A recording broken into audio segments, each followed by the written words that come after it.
Welcome, dear listeners, to another journey through the mists of ancient time. This is boring mythology for sleep, where we explore the fascinating tales of gods and heroes in a calm, soothing manner designed to guide you gently into peaceful slumber.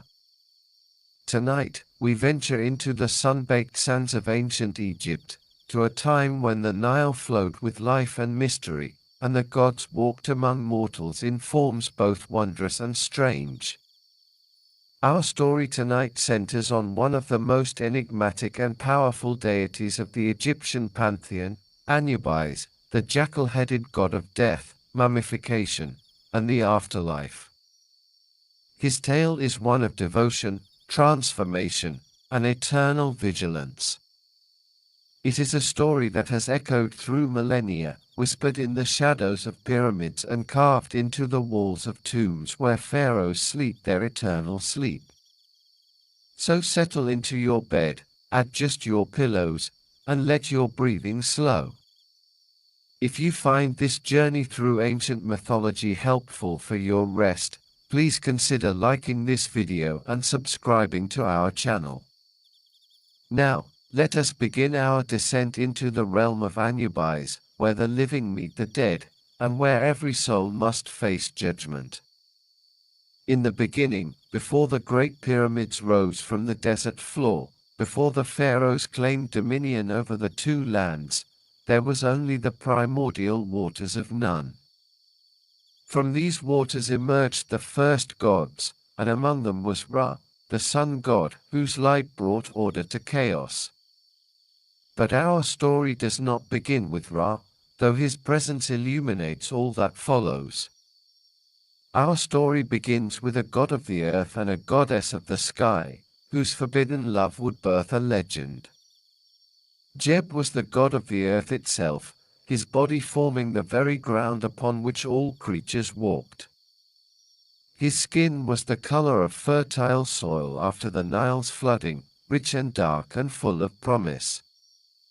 His laughter was said to cause earthquakes, and his tears became the precious minerals hidden deep within the ground.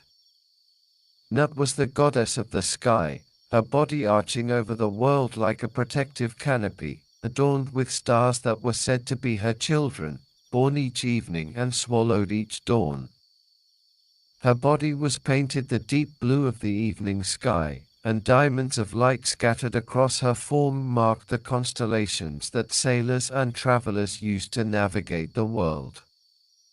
The two were separated by the command of Ra, for their passionate embraces had caused great upheaval in the cosmos, earthquakes, and storms that threatened to return the world to chaos.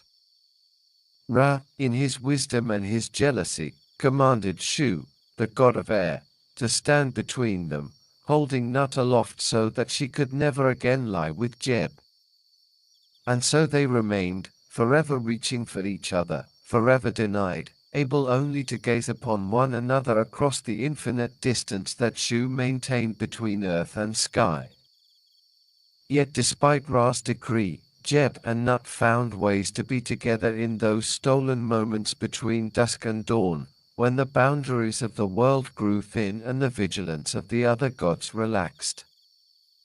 From their union came 4 children: Osiris, the eldest and wisest, whose skin was green like growing things and whose eyes held the promise of harvest; Isis, whose magic would become legendary, whose knowledge of spells and incantations exceeded that of any other deity; Set, whose ambition knew no bounds, whose hair was the color of the red desert sand and whose strength was like the violent storms that swept across the wasteland; and Nephthys, gentle and often overlooked, who moved like a shadow, whose voice was soft as the evening breeze, and whose role in our tale is more significant than many realize. But there was another child, one born from shadows and secrets, one whose very existence would reshape the Egyptian understanding of death itself.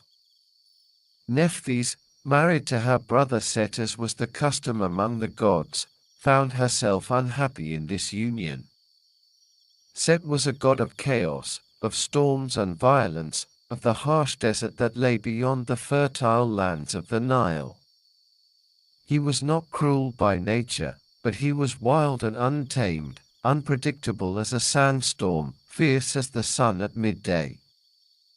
Their palace stood at the edge of the desert, where the green fields gave way to red sand, and it was a place of extremes, of scorching heat and sudden cold, of silence broken by howling winds. Nephthys longed for something gentler, something more ordered and peaceful. Her eyes turned to Osiris, the god of fertility and agriculture, the god who taught humanity how to cultivate the land and build civilization. Osiris was already married to Isis, and their love was deep and true, a bond that would survive even death itself. Their home was in the midst of the most fertile lands, where the Nile's waters brought life and abundance, where fruit hung heavy on the trees and grain grew tall in the fields. But Nephthys desired him nonetheless, and in her longing, she devised a plan that would have consequences reaching far beyond her own desires. One evening, when the moon was dark and the stars seemed to hold their breath, when even the jackals that prowled the cemetery grounds fell silent, Nephthys gathered the most powerful transformative magic she knew. She studied Isis carefully, learning every detail of her sister's appearance, the exact tone of her voice, the way she moved, the scent of the oil she wore, the particular pattern of jewels she preferred. Then, using spells that she had learned in secret, spells that even Isis did not know, Nephthys transformed herself to appear as Isis in every particular. She went to Osiris's chambers in the dead of night, when the boundaries between truth and illusion are at their thinnest. Osiris, seeing what he believed to be his beloved wife, welcomed her with joy. In his confusion, believing her to be Isis, Osiris lay with her.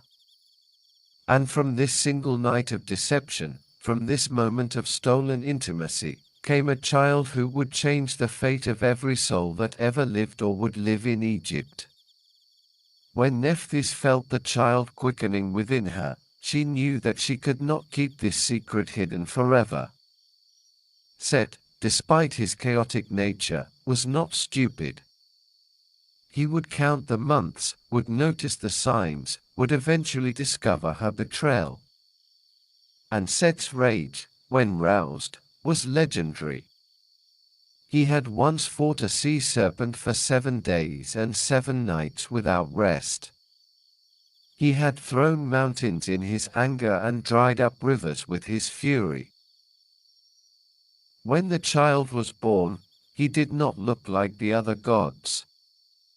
His skin was dark, the color of rich black soil, the color of the Nile mud that brought life to Egypt. But his head was that of a jackal, a creature that prowled the edges of the desert, scavenging among the tombs and burial grounds that dotted the landscape. His eyes glowed with an amber light, seeing things that others could not see. His ears, tall and pointed, could hear the whispers of the dead, the final prayers of the dying, the secret confessions spoken in tombs sealed for eternity. Nephthys looked upon this child with both love and fear. She held him close, feeling the warmth of his small body, hearing his strange, almost human cries. But she knew that Set would destroy the infant if he discovered the truth of his parentage. Set had killed for less than this betrayal. Set's jealousy was as infinite as the desert itself. And so, with tears streaming down her face, with her heart breaking inside her chest, Nephthys made a terrible decision. In the dead of night, wrapped in a cloak that rendered her invisible to mortal eyes, she took the infant to the edge of the desert and placed him among the rocks and sand, in a small cave where jackals sometimes made their dens. She left with him a small amulet, a protection against scorpions and snakes, the only help she dared provide. Then she returned to her husband's house, her arms empty, her heart heavy with grief and guilt that would haunt her for millennia to come. But the child did not die. The jackals, who might have torn apart any other infant, approached this strange creature and recognized in him a kinship. They brought him scraps of meat, kept him warm with their bodies, protected him from the vultures and hyenas that would have made a meal of him. And in the heavens, Isis, whose magic allowed her to see much that was hidden, discovered the abandoned infant. She had been searching the sky with her scrying bowl, a vessel filled with sacred water that reflected not what was, but what should be seen. In its depths, she saw the baby with the jackal head, alone in the desert, surrounded by wild animals yet strangely safe. She recognized at once that this was her husband's child, born of her sister's deception. She saw the amulet of Nephthys, the mark of her sister's desperate attempt at protection. Another goddess might have left the infant to his fate, or even hastened his end in revenge. Many would have seen this child as an insult, a living reminder of betrayal. But Isis was not governed by petty jealousy or spite. She was the goddess of magic and wisdom, and she understood that everything that occurred in the cosmos had a purpose, a place in the great pattern that the gods themselves could only partly perceive. She saw in this strange, jackal-headed child a purpose, a destiny that was woven into the very fabric of the cosmos. She saw that he would stand at the boundary between life and death, that he would guide souls and guard secrets, that he would be necessary for the proper ordering of the universe itself. Isis descended from the heavens on wings of magic, taking the form of a kite, a bird of prey that soared on the desert winds. She gathered the infant in her talons, gently, carefully, and bore him away to her palace in the green lands. There, she resumed her divine form and looked upon the child with eyes full of both sorrow and purpose. She took the child and raised him as her own, naming him Anubis. The name itself was a mystery, layered with meanings. Some scholars say it means royal child, acknowledging his divine parentage. Others claim it means to decay or to putrefy, a reference to his future role as Lord of Mummification. Still others suggest it means the one who is upon his mountain, referring to the god's eternal vigil over the cemeteries that dotted the cliff sides. All these meanings would prove prophetic. Isis taught Anubis with a patience and thoroughness she showed to no other student. She taught him the secrets of herbs and minerals, showing him which plants could preserve flesh and which would cause it to decay more quickly. She taught him about natron, the salt found in certain desert lakes, and how it could draw moisture from tissue, preventing putrefaction. She showed him resins from distant lands, myrrh and frankincense, cedar oil and cinnamon, each with its own properties, its own sacred purpose in the preservation of the dead. She taught him the anatomy of the body, both mortal and divine, showing him where the soul resided, where the life force gathered, which organs were essential and which could be removed. She taught him about the heart, that most precious organ, where intelligence and will and memory all resided, where every deed and thought and feeling was recorded as if in hieroglyphs visible only to the gods. She showed him how life and death were not opposites but partners in an eternal dance, two sides of the same sacred truth. Birth and death, she explained, were both transformations, both passages from one state to another. The seed that falls into the ground must die to become a plant. The grain that is ground and baked is destroyed yet becomes bread, sustaining life. Death feeds life, and life inevitably leads to death, in an endless cycle as regular as the Nile's flooding, as certain as the sun's rising. And as Anubis grew, his nature became clear to all who observed him. He was drawn to the boundaries between things, between the desert and the fertile land, between night and day, between the world of gods and the world of mortals, between life and death. He would wander the necropolis, the cities of the dead, those vast fields of tombs and mastabas and pyramids that stretched along the western bank of the Nile, where the sun set each evening, dying only to be reborn the next day. He watched the jackals that were his kin prowl among the graves, and he learned their ways. He learned how they could find the dead even when buried deep, how their keen noses could detect the scent of death from miles away, how they were both feared and respected by the living. The jackals were scavengers, yes, but they also served a purpose. They cleaned the desert of carrion, prevented disease from spreading, maintained the boundary between the living lands and the dead. Anubis understood that he, too, was a scavenger of sorts, but what he scavenged was not flesh but souls. He would find the dead, would gather them, would guide them to their proper destination. And like the jackals, he would be both feared and revered, seen as both a threat and a protector. As Anubis matured into his power, the other gods began to notice him. Ra, the sun god, observed from his solar bark as he sailed across the sky each day, and he saw in Anubis a necessary function, a god who could maintain order in the realm of the dead just as Ra maintained order in the realm of the living. Thoth, the god of wisdom and writing, taught Anubis the sacred words of power, the spells that could bind demons and open sealed doors, the incantations that could protect a soul or destroy it.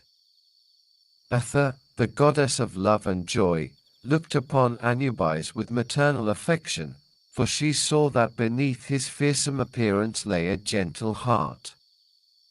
She taught him about the soul's need for beauty and comfort, and it was from her that Anubis learned to make the journey through the underworld less terrifying for the dead, to provide them with reassurance and guidance rather than merely judgment and punishment.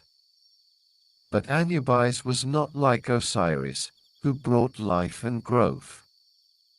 Nor was he like Set, who reveled in destruction and chaos. Nor was he like Isis, whose magic could accomplish almost anything. Anubis occupied a space between, a guardian of transitions, a keeper of secrets that lay in the shadow between heartbeats, in the pause between breath and stillness, in the moment when the eyes close for the final time. It was during this time that tragedy struck the divine family, a tragedy that would define Anubis's role for all eternity and establish the pattern that every Egyptian funeral would follow for thousands of years to come. Set, the god of chaos, had long harbored jealousy toward his brother Osiris. Wherever Osiris went, the people celebrated him with festivals and songs. They built him temples of white limestone that gleamed in the sun. They offered him the first fruits of their harvest, the fattest cattle, the finest wine. They sang songs praising his wisdom and his gifts to humanity, the knowledge of agriculture and irrigation, the arts of civilization and law. Meanwhile, Set received only fearful respect, the grudging acknowledgement that storms and desert winds could not be ignored but need not be loved. His temples were few and far between, usually located in the most remote desert regions. His festivals were solemn affairs, lacking the joy and celebration that characterized the worship of Osiris.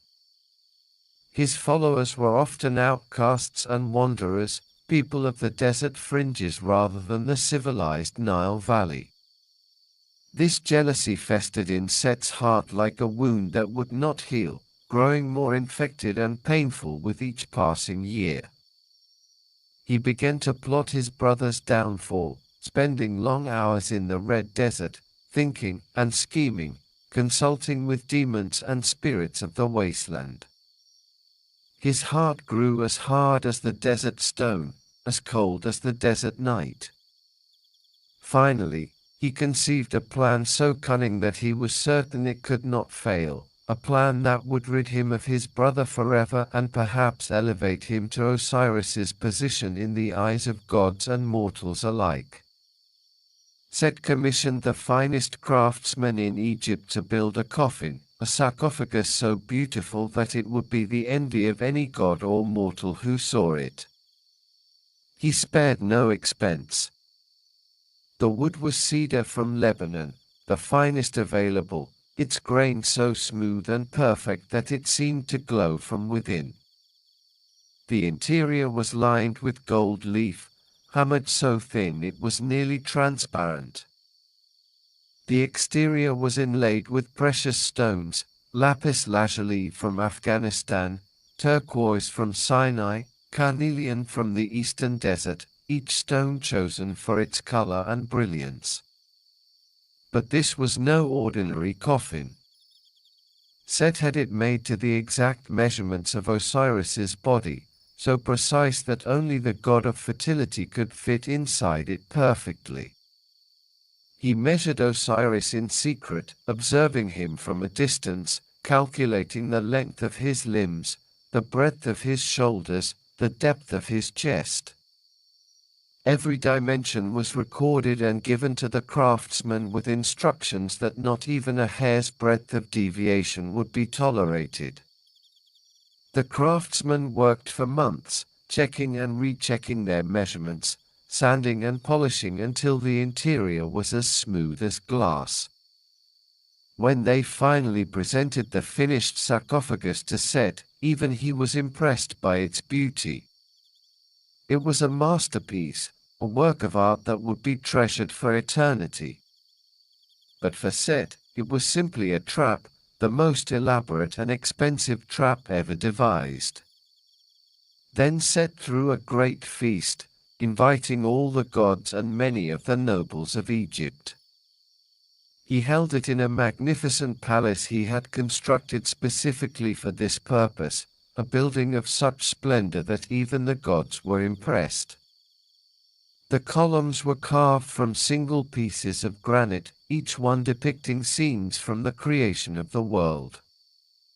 The floors were paved with colored stones arranged in intricate patterns. The ceilings were painted to resemble the night sky, with tiny points of light that actually glowed in the darkness. The wine flowed freely from golden vessels that never seemed to empty. Musicians played harps and flutes, their melodies so beautiful that even the most jaded gods found themselves moved. Dancers performed with grace and skill, their movements telling stories of creation and destruction, of love and war, of life and death. Food was piled on tables in such abundance that it seemed impossible it could all be consumed, roasted oxen and geese, bread flavored with honey and sesame, fruits from every corner of Egypt and beyond, sweets made with dates and figs and almonds. For a time, even Set seemed jovial and friendly, his usual sullenness forgotten. He laughed and joked, poured wine for his guests, complimented the gods on their appearance and their accomplishments. Osiris, who had never entirely trusted his brother but who wanted to believe the best of him, began to relax. Perhaps, he thought, Set had finally put aside his jealousy. Perhaps this feast was a gesture of reconciliation, a new beginning for their relationship. At the height of the celebration, when the guests were well fed and pleasantly drunk, when the mood was most jovial and relaxed, Set unveiled the magnificent coffin. It was carried into the great hall by 12 servants, each one struggling with the weight despite their strength. The coffin was placed on a raised platform where all could see it, and lights were arranged to make the precious stones sparkle and the gold gleam. A gasp went up from the assembled gods and nobles. Never had they seen such a beautiful object, such perfect craftsmanship. Even Isis, who was suspicious of Set's motives, found herself admiring the sarcophagus despite her misgivings. "My friends," Set proclaimed, his voice carrying across the hall, "I have created this magnificent coffin, this perfect vessel for the eternal rest of the blessed dead. But I find that I cannot decide who should receive such a gift. Therefore, I propose a game. Whoever fits perfectly inside this sarcophagus may keep it as a gift from me, with my blessing and my respect." The gods murmured among themselves, intrigued by this challenge. One by one, they tried to fit themselves inside the coffin. Horus, the falcon-headed god, was too tall, his feet extending beyond the end. Thoth, the ibis-headed god of wisdom, was too thin, leaving gaps on either side. Sobek, the crocodile god, could not even get his massive body through the opening. Some were too tall, others too broad, others too short. There was much laughter and jesting as each failed to match the coffin's proportions, and the mood in the hall remained festive and light. Finally, Osiris stepped forward.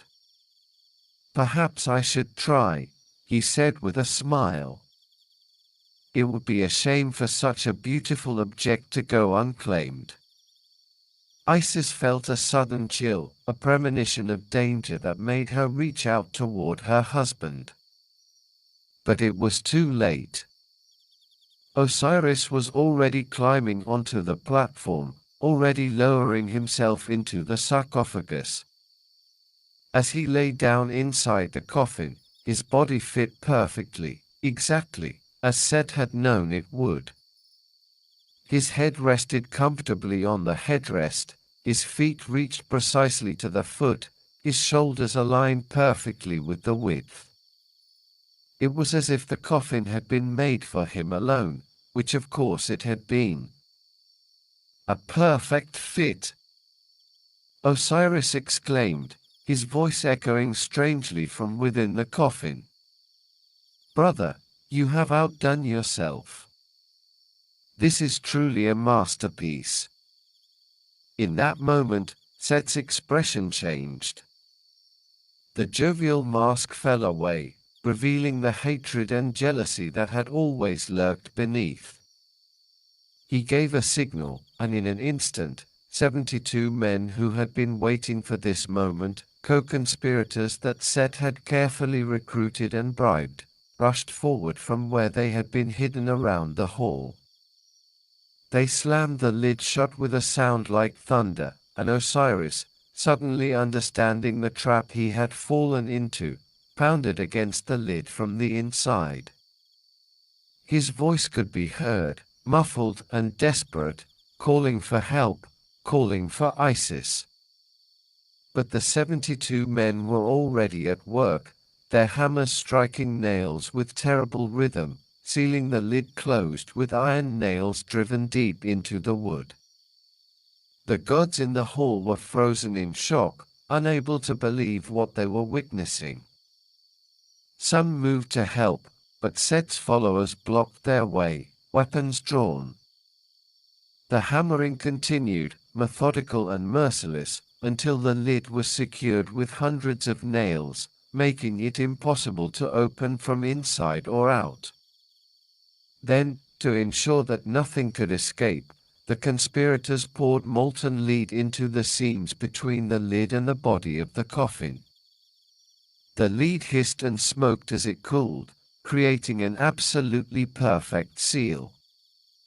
The smell of hot metal filled the hall, and the sounds from inside the coffin grew weaker, more desperate, until finally they ceased altogether. Set and his followers carried the sealed sarcophagus out of the palace, ignoring the cries of protest from the other gods. They took it to the Nile and threw it into the river with a great splash. The current caught it immediately, and despite its weight of stone and metal and lead, the coffin floated, borne north toward the sea by the inexorable flow of Egypt's great river. Osiris, the great god of life and fertility, the lord of the green lands, the teacher of civilization, was drowned inside his golden cage, his life ending not in battle or heroic sacrifice but in betrayal and treachery, killed by his own brother in a sarcophagus that was both a work of art and an instrument of murder. When Isis discovered what had happened, when she emerged from the shock that had paralyzed her in the hall and ran to the river only to see the sarcophagus already disappearing around a bend, her grief was so profound that it shook the very foundations of the world. The Nile flooded its banks, overwhelming villages and fields, as if the river itself wept in sympathy. Crops withered in the fields, suddenly dying as if Osiris's death had taken with it all fertility, all growth, all life. The sun itself seemed to dim in sympathy, and Ra, looking down from his solar bark, felt a profound sadness. He had lost a son, for Osiris was his grandson, born of Jeb and Nut whom Ra had separated.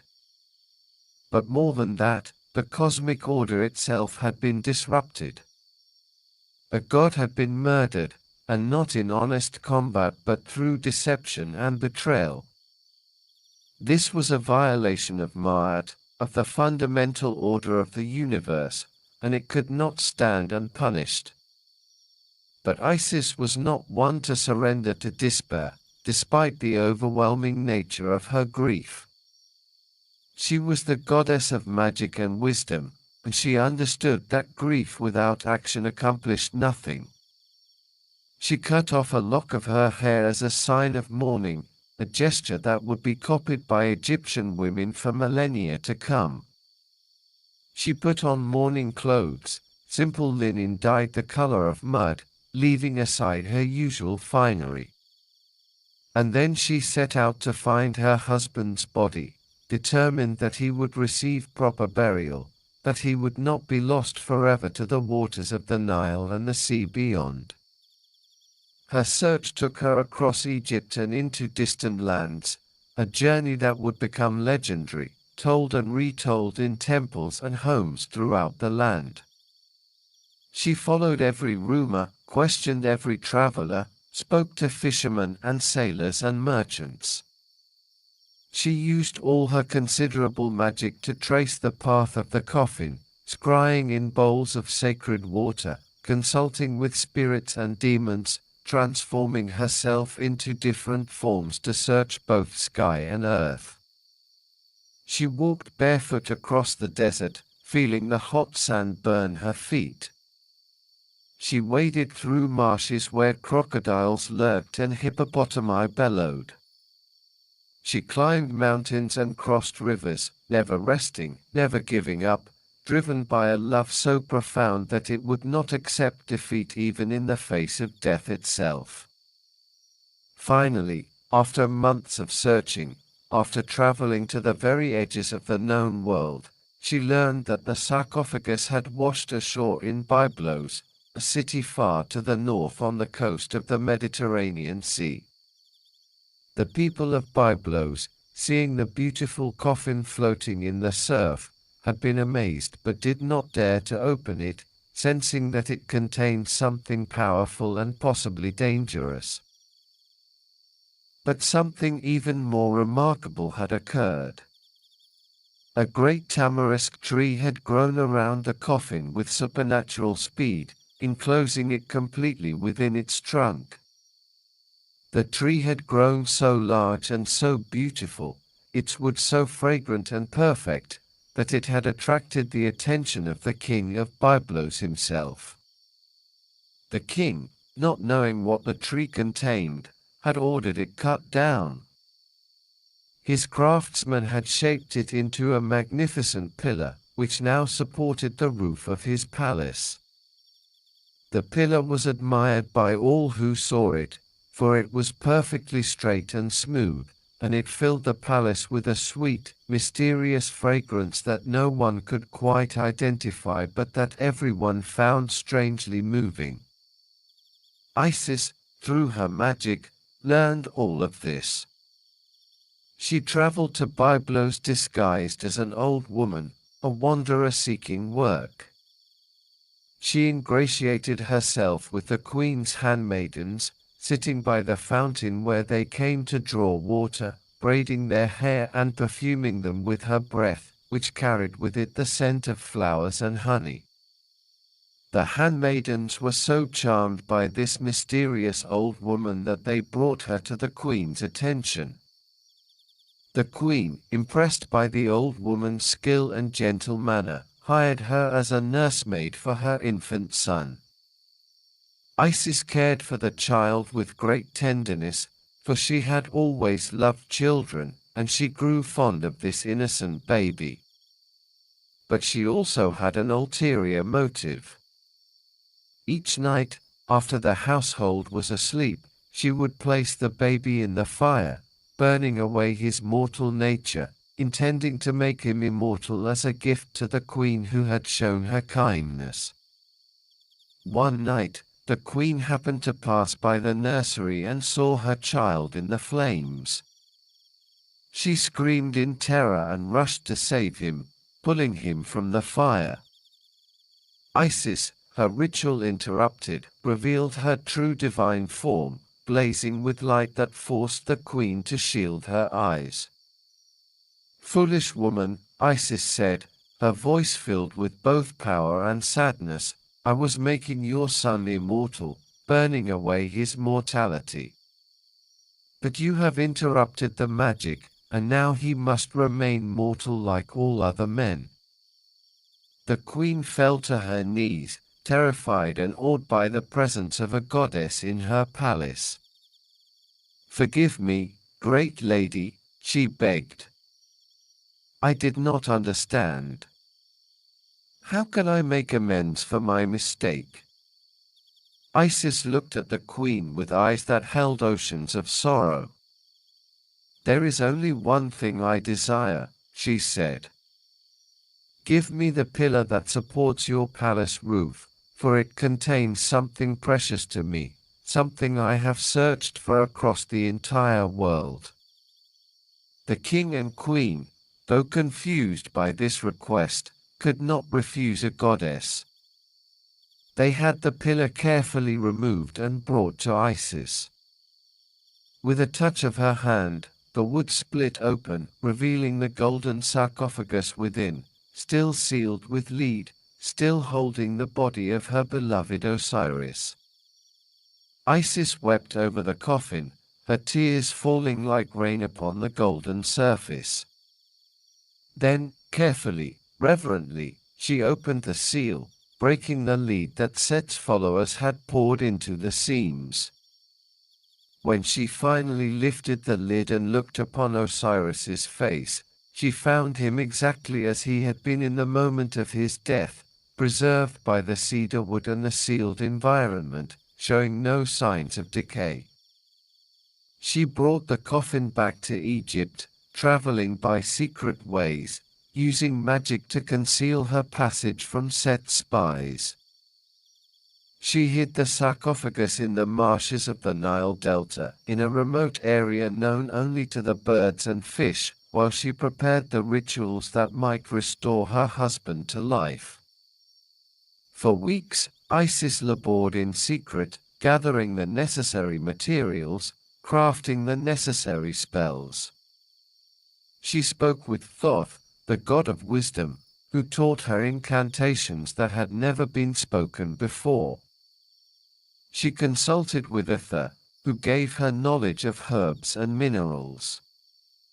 She even sought the help of Nephthys, who despite her earlier betrayal wished to make amends for the role she had played in creating the circumstances that led to this tragedy.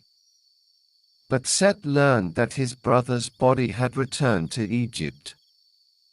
His spies were everywhere, and they brought him word of Isis's activities in the marshes. Mad with rage that his plan had not succeeded completely, furious that Osiris might yet be restored to life, Set went to the marshes himself in the dark of the moon, when his power was greatest. He found the coffin hidden among the reeds and papyrus, protected only by the magic that Isis had woven around it. But Set's strength, fueled by his rage, was enough to break through these protections. He tore open the sarcophagus and pulled out Osiris's body. And then, in a frenzy of hatred and jealousy, he tore the body apart. Set dismembered Osiris into 14 pieces, some say 16, others say 42, one for each nome of Egypt, and scattered them across the length and breadth of the land. He threw one piece into the cataracts far to the south, where the Nile tumbled over rocks in a fury of white water. Another he buried in the sand of the eastern desert, where no rain ever fell. A third he cast into the marshes of the delta, where crocodiles and hippos made their homes. He scattered the pieces from the Mediterranean Sea to the borders of Nubia, from the Red Sea to the western oases, ensuring that they could never be gathered, that Osiris could never be made whole again. When Isis discovered what Set had done, she might have despaired. But she had come too far, suffered too much, to give up now. Once again, she set out on a journey to collect the scattered pieces of her beloved. And this time, she was not alone. Anubis, who had grown into a god of considerable power, joined her in this quest. He was now fully mature, standing as tall as any god, his jackal head crowned with the symbols of his authority. He carried the scepter, a staff topped with the head of the Set animal, symbolizing power and dominion. He wore the shendit, the white kilt of the gods, and a broad collar of gold and precious stones. More importantly, Anubis brought with him an instinctive understanding of death and decomposition that no other god possessed. His jackal nature, which had once seemed a curse, now proved to be a blessing. Jackals were scavengers, yes, but they were also sacred animals, associated with the cemeteries and the dead. They could find carrion that other predators missed, could track the scent of death across vast distances. Anubis possessed these same abilities, magnified by his divine nature. It was during this search that Anubis discovered his true calling, his purpose for existing. As they traveled from place to place, Isis using her magic to divine the locations of the pieces while Anubis tracked them by scent and intuition, Anubis began to understand something profound about the nature of death. Death, he realized, was not an ending but a transformation, a passage from one state to another. The body was not merely flesh and bone but a vessel that contained the essence of a being.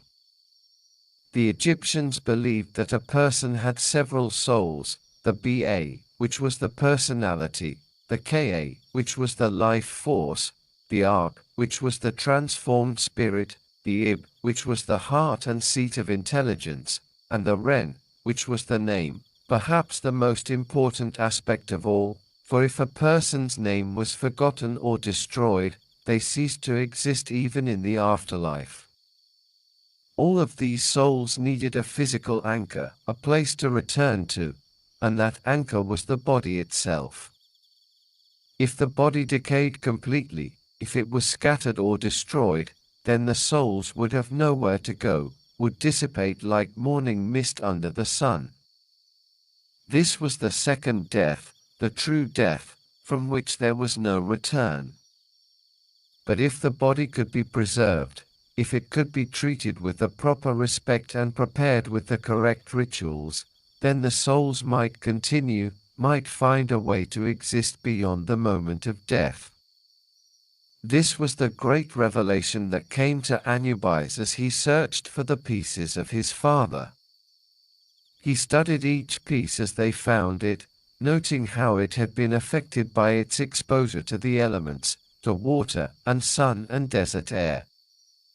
Some pieces had been partially eaten by scavengers. Others had dried in the sun until they were as hard as leather. Still others had begun to decompose, flesh falling away from bone. Anubis experimented with different substances, trying to find ways to preserve what remained. He used natron salt from the desert lakes, the same salt that was used to preserve fish and meat. He discovered that when natron was packed around flesh, it drew out the moisture, preventing the bacteria that caused decay from multiplying.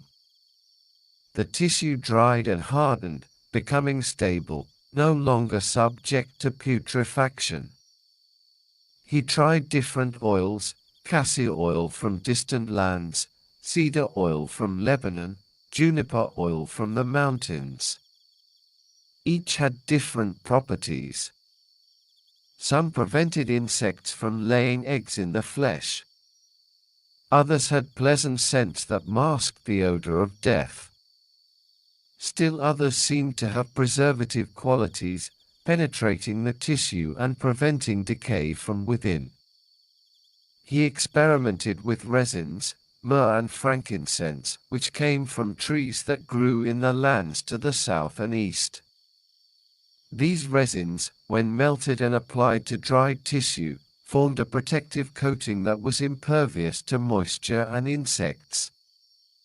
They also had sacred properties. Their smoke was believed to carry prayers to the gods, and their scent was associated with purity and divine presence. Anubis worked tirelessly, his hands becoming stained with oils and resins, his clothing permeated with the scents of his experiments. He kept careful notes in his mind, remembering which combinations worked best, which materials were most effective. He was developing the art of mummification, creating the techniques that would preserve Egyptian bodies for millennia, that would allow modern archaeologists to look upon the faces of people who died thousands of years ago. When at last all 14 pieces had been recovered, all save one, the phallus, which legend said had been eaten by an oxyrhynchus fish in the Nile, a fish that would thereafter be considered sacred, Isis and Anubis worked together to reunite them. They chose a secret location for this work, a hidden chamber that Isis created with her magic, a place that existed outside of normal space and time. The walls of this chamber were covered with protective spells, and the air itself shimmered with magic. Here, they laid out the pieces of Osiris on a table of alabaster, arranging them in their proper positions. Isis used her magic, weaving spells of binding and renewal, calling upon all the gods to assist in this unprecedented work. She spoke the names of power, the secret names known only to the gods themselves. She invoked the primordial forces of creation, asking them to reverse their usual work, to turn back time for this one body, to undo what Set had done. While Isis worked her magic, Anubis applied his newfound knowledge of preservation. He washed each piece carefully in water drawn from the sacred well of the sun god. He packed the pieces in natron, drawing out the remaining moisture. He massaged oils into the dried tissue, restoring some flexibility to the desiccated flesh. He painted the skin with resins, creating a protective layer that gleamed in the lamplight. Then came the most delicate work of all, joining the pieces together. Anubis used his divine power to knit bone to bone, to merge flesh with flesh. Where pieces were missing, he created replacements from divine materials, gold and lapis lazuli, cedar wood and precious stones. For the missing phallus, Isis crafted a replacement of gold, which Anubis attached with such skill that it became a living part of the restored body. The process took many days and nights. Time had no meaning in that chamber outside of time, but Anubis worked with absolute precision, his jackal-headed form bent over the body of his father, his hands as steady as the foundations of mountains. He spoke incantations that he had composed himself, prayers to guide the spirit and protect the body. Some of these incantations would later be inscribed on tomb walls and written on papyri, becoming part of the Book of the Dead that every Egyptian would hope to take with them to the grave. Finally, when the body was whole again, when all the pieces had been reunited and preserved, Anubis performed the most important ritual of all, the opening of the mouth ceremony. This was a complex ritual involving sacred instruments, and adze of meteoric iron, which fell from the sky and thus contained celestial power, a piseshkef, a flint blade used to cut the umbilical cord of newborns, symbolizing birth into a new life, and the foreleg of a calf, freshly slaughtered, still warm with life. Anubis touched each of these instruments to the mouth, eyes, ears, and nose of Osiris, speaking words of power that would allow the dead god to breathe and speak, to see and hear, to taste and smell in the afterlife. He touched the hands and feet, allowing them to move and work. He touched the heart, the seat of intelligence and will, awakening it to new consciousness. And slowly, gradually, something miraculous occurred. Osiris's eyes opened. His chest began to rise and fall. He drew breath, though it was not the breath of the living but something else, something strange and otherworldly. But Osiris could not return to life as he had been before. The world of the living was closed to him now.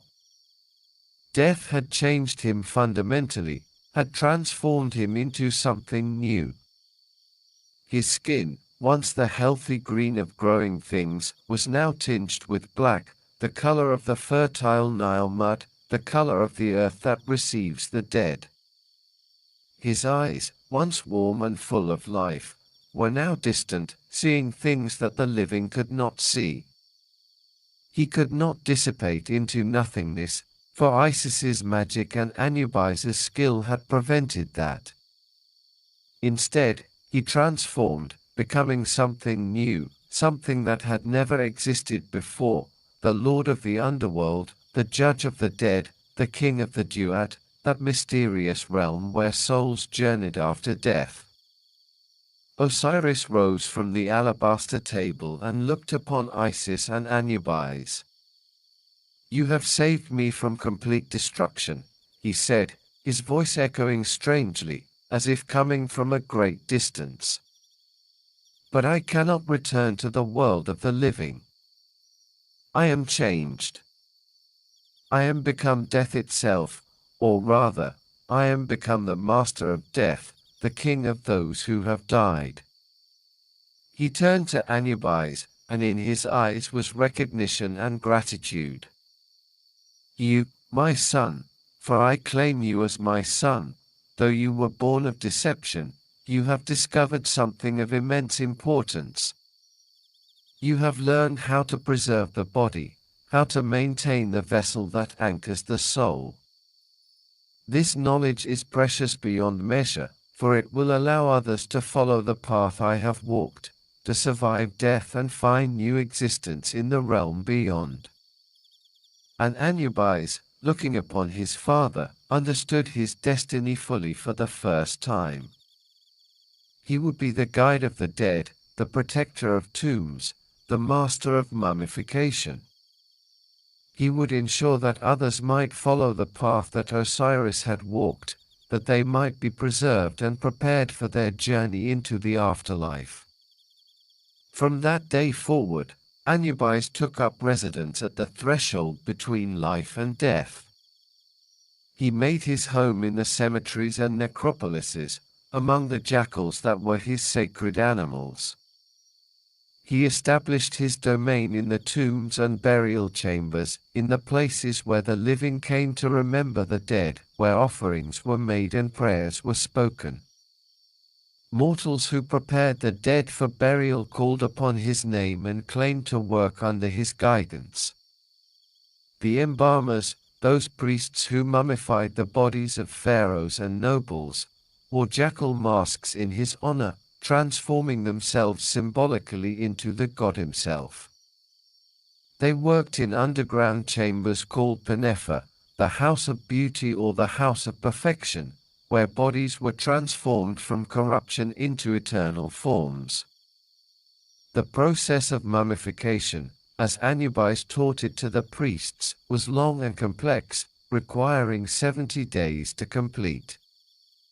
This time period was sacred, corresponding to the period when Sirius, the brightest star in the sky, was invisible, having set with the sun and not yet risen before it. Sirius was associated with Isis, and its 70-day absence was said to represent her mourning for Osiris. On the first day, the body would be brought to the Penefa, carried on a sledge in procession from the house of the deceased. The embalmers would wash the body in water from the Nile, purifying it and preparing it for the sacred work to come. Then came the evisceration, the removal of the internal organs.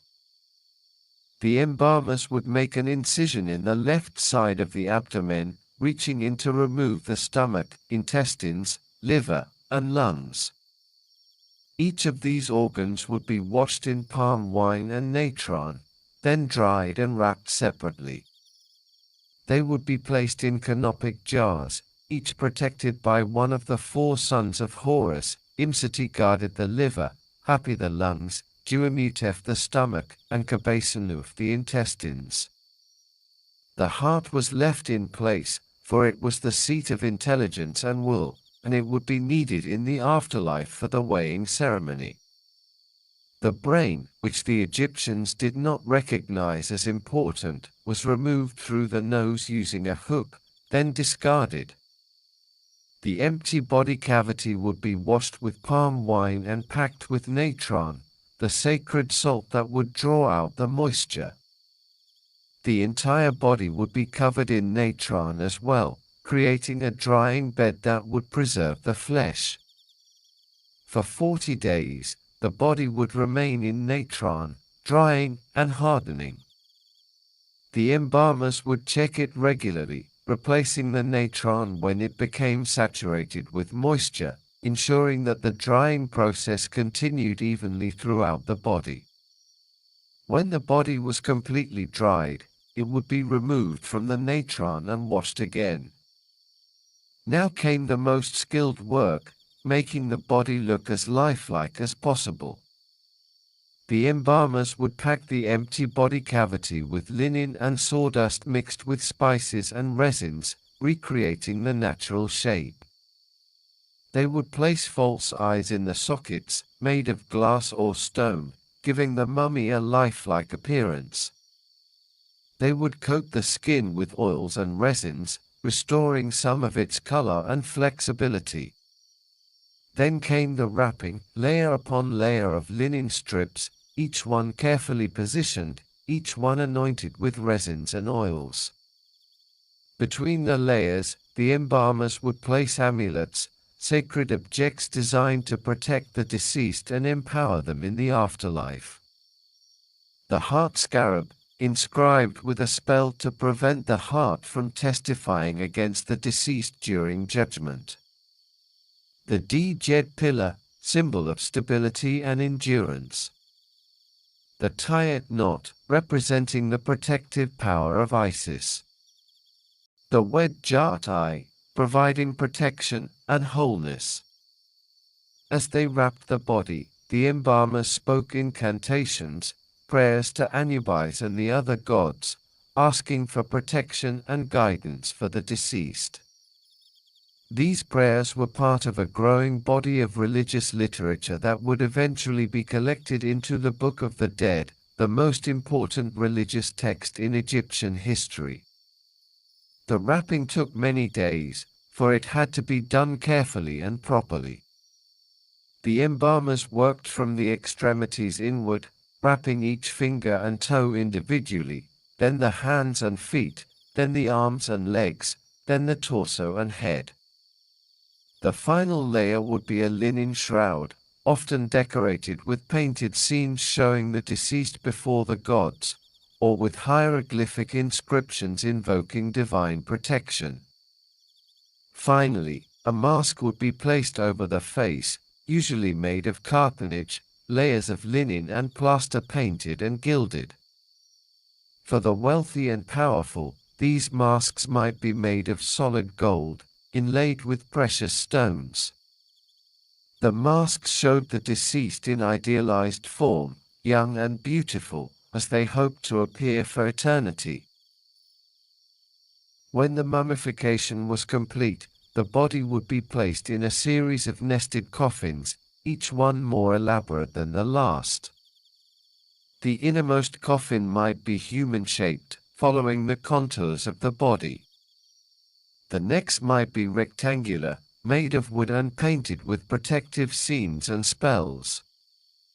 The outermost might be a stone sarcophagus, carved from granite or limestone, weighing many tons, designed to protect the mummy from tomb robbers and the ravages of time. All of this, the evisceration, the drying, the wrapping, the prayers, the coffins, was done under the spiritual guidance of Anubis. The embalmers invoked his name at every step, asking for his skill to guide their hands, his knowledge to inform their work, his protection to watch over the deceased. But Anubis's role extended far beyond the embalming chamber. He also served as the guide of souls through the treacherous landscape of the Duat, the underworld, the realm of the dead. The Duat was not a single place but a complex landscape, a dark mirror of Egypt itself, where the familiar geography was transformed into something alien and frightening. The Nile still flowed through the Duat, but it was a river of fire or a river of darkness, depending on which part of the underworld one traversed. The fields still existed, but they were guarded by demons with knives. The cities still stood, but they were populated by the restless dead and by gods who took on terrifying forms. When a person died, their their personality, their essence, would separate from their Ka, the life force. The Ka would remain near the body, sustained by the offerings made at the tomb. But the Ba would begin a journey through the Duat, a journey that was fraught with danger at every turn. The deceased would find themselves in a strange, dark realm, where the familiar landmarks of Egypt were transformed into obstacles and threats. There were rivers of fire to cross, serpents to avoid, demons who would try to trap or consume the unwary soul. There were pools of boiling water, fields of knives, demons armed with snares and nets, hostile gods who demanded passwords and secret knowledge. Anubis would appear to those souls, his jackal head visible even in the deepest darkness, and he would lead them through the dangers. His appearance varied depending on the need of the soul. Sometimes he appeared as a full jackal, padding silently through the darkness on 4 legs, his amber eyes glowing like lanterns. Sometimes he appeared in his divine form, with the body of a man and the head of a jackal, carrying his scepter and wearing his symbols of authority. Sometimes he appeared simply as a voice, calling out directions in the darkness, guiding without being seen. He knew every path through the Duat, every secret passage and hidden gate. The underworld was his domain, as familiar to him as the streets of Thebes or Memphis were to mortal Egyptians. He knew the names of the demons and how to command them to step aside. He knew the words of power that would open the sealed doors and the incantations that would calm the serpents. The journey through the Duat was long and arduous, measured not in distance but in trials and transformations. The deceased had to pass through 12 gates, one for each hour of the night, for the journey through the Duat was synchronized with the sun god Ra's nightly voyage through the underworld. At each gate, the deceased would be challenged by guardians, terrifying beings with bodies of men and heads of animals, or bodies of animals and heads of men, or combinations that defied description. These guardians were not inherently evil, but they were implacable. Their job was to protect the underworld from those who did not belong there, from the impure and the unprepared. Each guardian would demand to know the name of the gate, the name of the guardian himself, the name of the threshold, the name of the bolts and hinges. These were not simple names but mystical phrases that demonstrated the deceased's knowledge and their right to pass. A typical exchange might go: Guardian, who are you who would pass through this gate? Deceased, I am one who has been purified, who has eaten bread in the house of the gods, who has seen the mysteries of the sacred bark. Guardian, what is my name? Deceased, your name is He who swallows millions, and you guard the gate called Mistress of Trembling. Guardian, what is the name of the threshold upon which you would tread? Deceased, the threshold is called Lord of Fear, and the bolts are called Fingers of the Creator.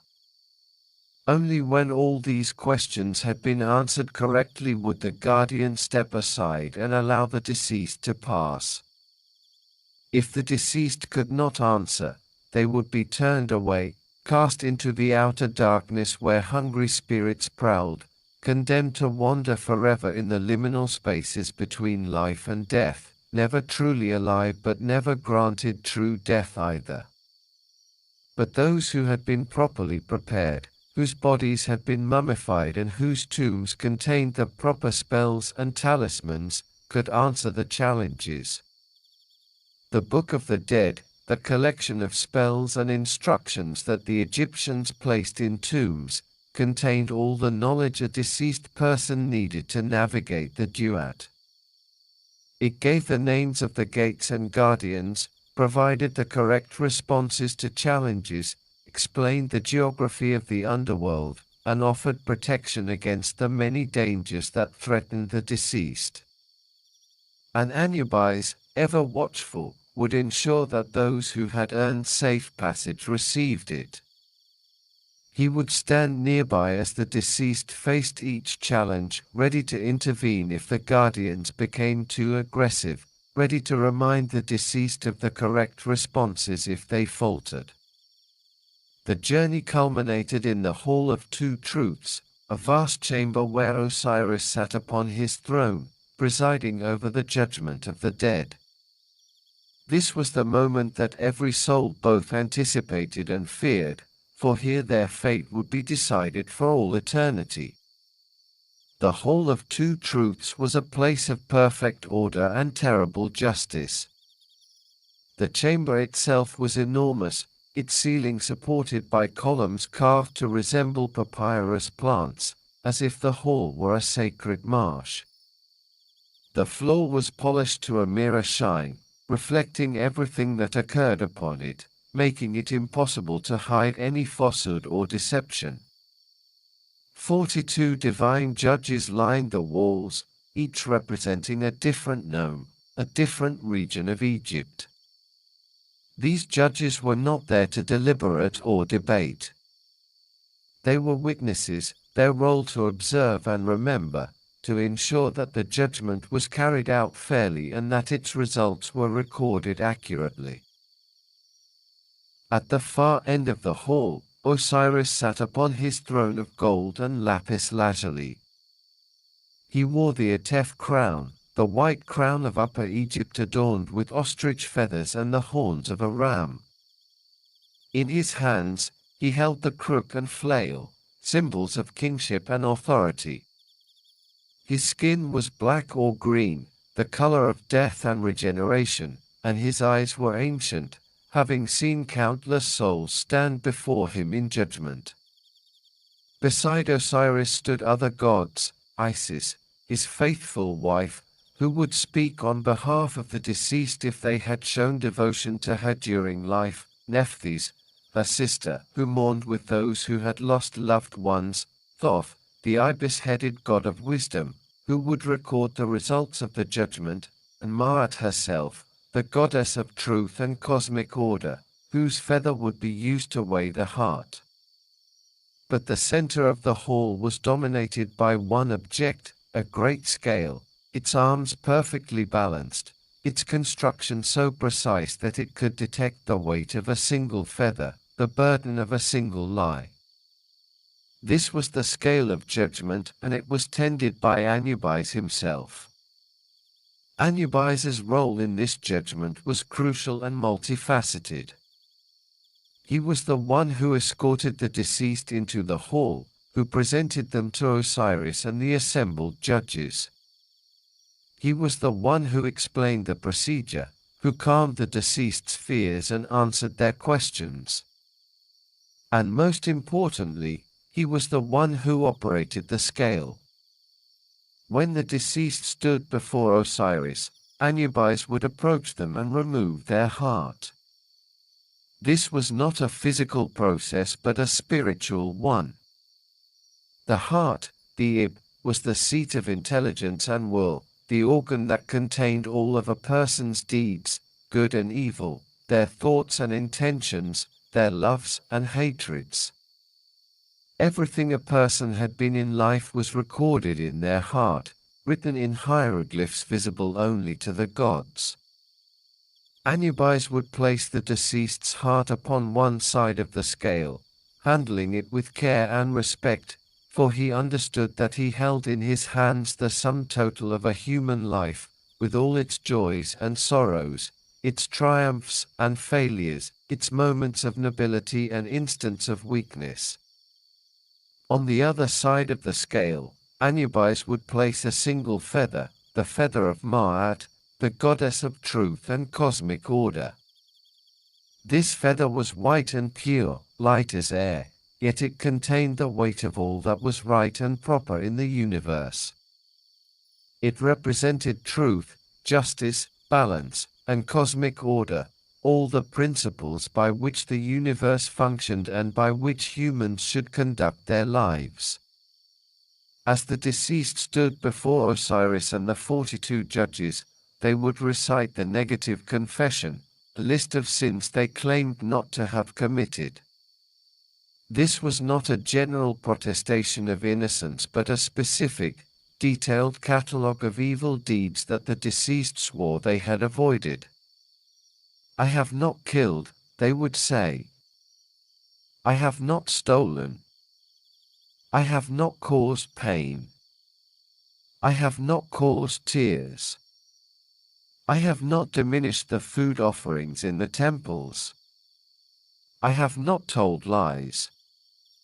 I have not been angry without cause. I have not committed adultery. I have not attacked anyone. I have not caused anyone to weep. I have not fornicated. I have not behaved with violence. I have not caused disruption of peace. I have not acted hastily. I have not pried into matters. I have not multiplied words in speaking. I have not done wrong. I have not done evil. I have not worked witchcraft against the king.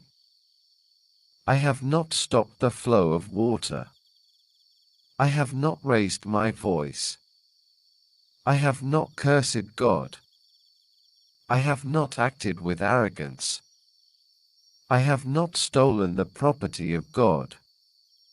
I have not uttered lies. I have not carried away food. The list went on, covering every possible sin, every violation of Ma'at that a human might commit. And while they spoke, Anubis would watch the scale with his keen jackal eyes, observing how the heart and the feather balanced against each other. The scale was perfectly sensitive, responding to moral weight rather than physical mass. If the deceased had lived according to Ma'at, if they had been truthful and just, if they had honored the gods and treated their fellow humans with kindness and respect, then their heart would be as light as the feather, and the scale would balance perfectly. But if the deceased had lived a life of cruelty and deception, if they had violated Ma'at through their actions and intentions, then their heart would be heavy with sin. Every lie would add weight. Every theft, every act of violence, every moment of cruelty would make the heart heavier. And the scale would tip, the side holding the heart sinking while the feather side rose.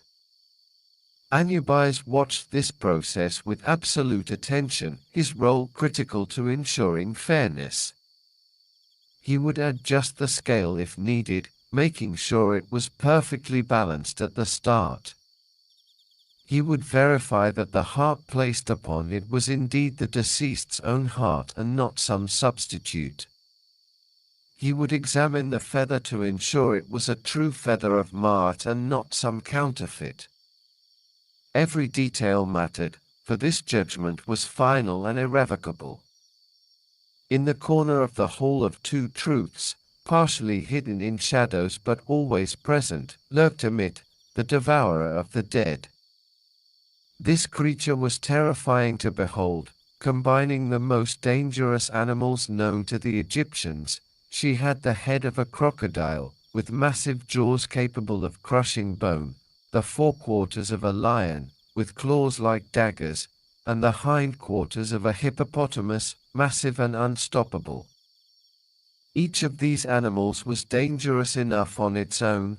Crocodiles killed many Egyptians each year, lions were feared predators of the desert, and hippopotami were among the most aggressive and territorial animals in the Nile. But combined into one creature, Amit was nightmare-made flesh.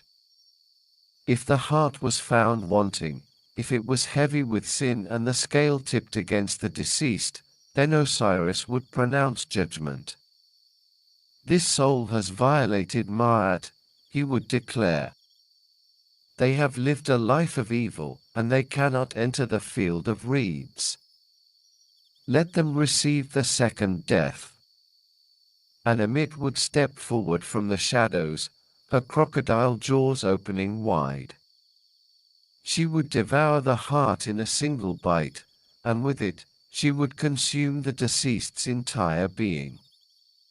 Not just their body but their BA, their KA, their name, everything that made them who they were. The deceased would be obliterated, suffering a second death from which there was no return, no resurrection, no hope of continued existence. They would simply cease to be, as if they had never existed at all. Their name would be forgotten, their memory would fade, and even the gods would no longer remember them. This was the ultimate punishment in Egyptian religion, worse than any physical torture, worse than any temporal suffering. To be devoured by Amit meant complete annihilation, the end of existence itself. This fate was reserved for those who had lived lives of profound evil, who had violated Ma'at so thoroughly that they had forfeited their right to exist. But for those whose hearts balanced with the feather, for those who had lived according to truth and justice, the outcome was very different. Osiris would smile upon them and pronounce them justified, meaning they had been judged and found worthy. They would be declared true of voice, meaning their words during the negative confession had been proven truthful. "Welcome to the field of reeds," Osiris would say, using the formal phrase that granted the deceased entry to paradise. "You have lived according to Ma'at, and you have earned your eternal rest." The field of reeds, or Aru in the Egyptian language, was the Egyptian paradise, a realm of perfect happiness and contentment. It was described as being like Egypt itself but more perfect in every way. The Nile that flowed through it never failed to flood, always bringing exactly the right amount of water to ensure bountiful harvests. The crops grew higher than any seen in the mortal world, with wheat stalks reaching 7 cubits high, so tall that even the gods could walk beneath them. The sun always shone with exactly the right warmth, never too hot, never too cold. There was no pain, no suffering, no death, no fear. In the field of reeds, the deceased would be reunited with loved ones who had died before them. They would live in a beautiful house surrounded by fertile fields. They would spend their days in pleasant labor, plowing and planting and harvesting, but this labor would be joyful rather than burdensome. The work would be easy, the results always successful, the harvests always abundant.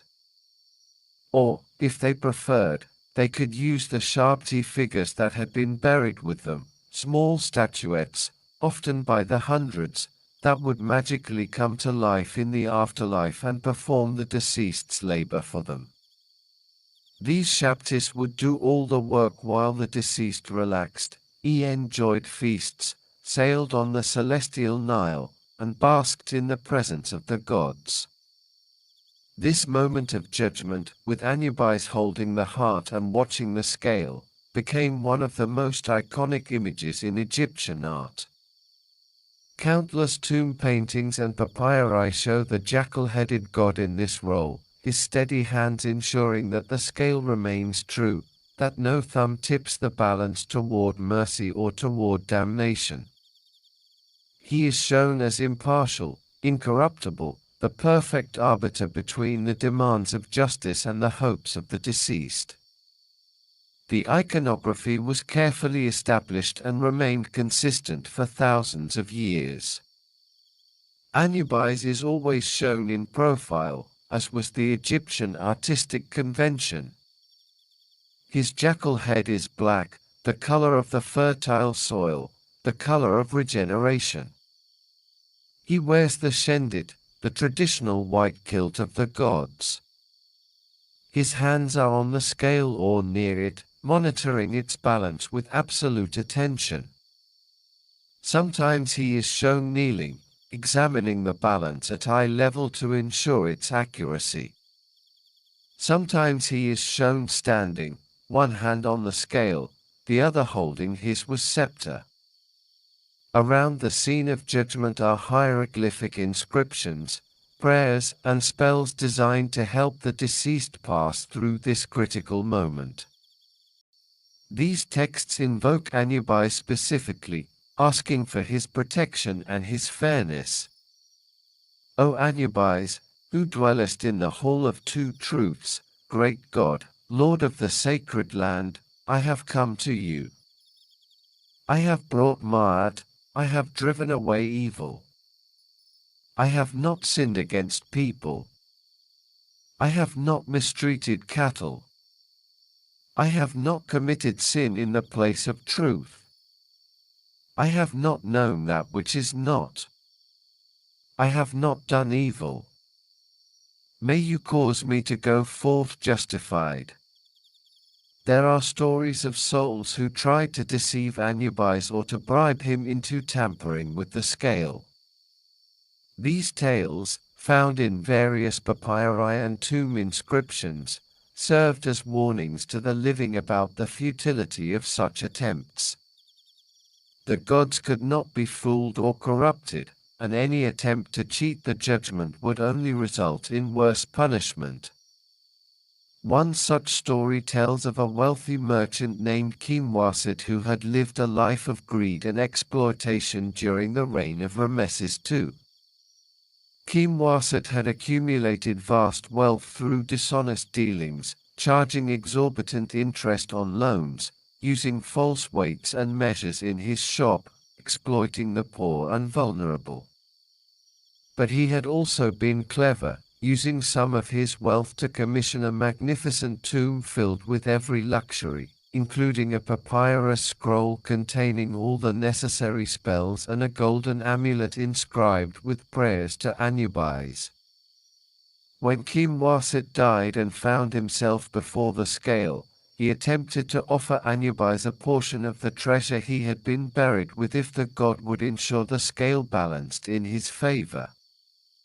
He described the golden vessels and jeweled ornaments that lay in his tomb, promised to dedicate a shrine to Anubis if his heart was found light, swore to endow a priesthood in the god's honor. Anubis regarded the merchant with eyes that saw through all pretense and deception, eyes that perceived not the surface but the soul beneath. When he spoke, his voice was like the whisper of sand across stone, dry and emotionless yet somehow conveying profound disappointment. "Do you think," the god asked, "that the weighing of the heart is a transaction? That truth can be bought and sold like grain in the marketplace? That Ma'at, which holds the universe in balance, can be bartered for gold and jewels?" The merchant, realizing his mistake too late, began to plead and bargain, offering more and more extravagant bribes, growing increasingly desperate as he saw his own doom approaching. But Anubis simply placed the heart upon the scale without another word. The heart sank immediately, heavy with avarice and cruelty, with decades of lies and exploitation, with the tears of the poor and the suffering of those he had cheated. The scale tipped so dramatically that the feather side actually struck the top of the balance mechanism, while the heart side sank until it nearly touched the floor of the Hall of Two Truths. Amit stepped forward from the shadows, her crocodile jaws opening wide, revealing rows of teeth like daggers. The merchant screamed, a sound that echoed through the hall and was said to be heard even in the land of the living, a warning to others who might think they could cheat divine judgment. Then Amit's jaws snapped shut, and Kimwasit ceased to exist, his name erased from the memory of gods and men alike. But not all the stories of Anubis are tales of judgment and terror. There are also accounts of his compassion, his willingness to help those who truly deserve a second chance, his understanding that mortals are imperfect beings who sometimes fail despite their best intentions. One such tale concerns a young woman named Duat, not to be confused with the hippopotamus goddess of the same name, who lived in a small village along the Nile during the reign of Amenemhat III of the Middle Kingdom. Duat was neither noble nor wealthy. Her father was a farmer who worked a small plot of land, barely producing enough to feed his family and pay his taxes. Her mother had died giving birth to Duat's youngest sibling, leaving Duat, as the eldest daughter, to care for her 5 younger brothers and sisters. Despite the hardship of her life, Duat was known throughout her village for her kindness and generosity. She would share what little food her family had with those who had even less, often going hungry herself to ensure that an elderly neighbor or a sick child had something to eat. She cared for the elderly who had no family to look after them, washing their clothes and bodies, preparing their meals, sitting with them so they would not die alone. She raised her younger siblings after their mother's death, treating them with a patience and love that many remarked upon, never complaining about the burden this placed on her young shoulders. But Tauret had one secret that she had never shared with anyone, a guilt that gnawed at her heart every day of her life. When she was 8 years old, she had been playing near the river with her best friend, a girl named Meritamen. Their parents had strictly forbidden them to go near the water unsupervised, for the Nile was dangerous, crocodiles lurked in the shallows, the current was strong, and many children drowned each year. But on this particular day, the river looked so inviting, so cool and refreshing under the blazing sun. Tauret had dared Meritamen to venture out onto a rickety wooden dock that extended into the water. Meritamen had been hesitant, sensing danger, but Tauret had taunted her, called her a coward, challenged her courage. Finally, Meritamen had stepped onto the dock. The old wood had collapsed immediately, plunging Meritamen into the water. Tauret had screamed for help, but the current had been too strong, pulling her friend under before anyone could reach her. Meritamen's body was found 3 days later, bloated and pale, caught in the reeds downstream. Tauret had never told anyone about her dare, allowing people to believe that Meritamen had ventured out alone, that her death was simply a tragic accident. The guilt of this deception and the consequence of her childish recklessness had haunted Tauret every day of her life. She believed that every act of kindness she performed, every sacrifice she made, was an attempt to atone for that one terrible moment, to somehow balance the scales for the life her thoughtlessness had cost. When Tauret died at the age of 25, claimed by a fever that swept through her village, she found herself in the Duat with Anubis as her guide. He led her through the 12 gates without difficulty, for she knew the proper responses. Her father had made sure to bury with her a papyrus scroll containing the necessary spells, spending nearly all his savings to provide her with this protection. But as they approached the Hall of Two Truths, as she saw the great doors opening before them, Tauret's courage failed her. She stopped walking, frozen with fear, and Anubis, who had been striding ahead, paused and turned back to her. "Why do you hesitate?" he asked, his voice gentle despite the fearsome appearance of his jackal head. "My lord Anubis," Tauret said, her voice trembling, "I cannot go before the scale. There is a great sin upon my heart, a death that I caused and concealed. My friend Meritamen died because of me, because of my foolish dare, and I never told anyone the truth. I have carried this secret for 17 years, and I know that when you place my heart upon the scale, it will be too heavy, and I will be given to omit."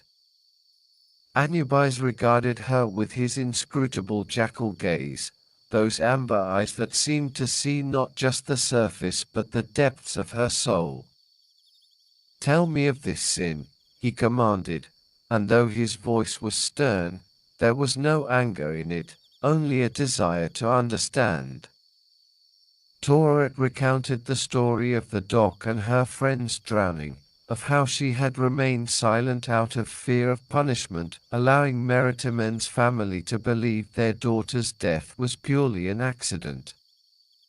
As she spoke, Tears ran down her cheeks, and her voice broke with the weight of 17 years of guilt and grief. When she finished, Anubis was silent for a long moment. The only sound was Tauret's quiet sobbing and the distant whisper of wind through the passages of the Duat. Then Anubis spoke, and his words were not what Tauret expected. "You have carried this burden for many years," he said. "You were a child when it happened, 8 years old, too young to fully understand the consequences of your actions. Yet you have let it shape your entire life, turning you toward compassion and service.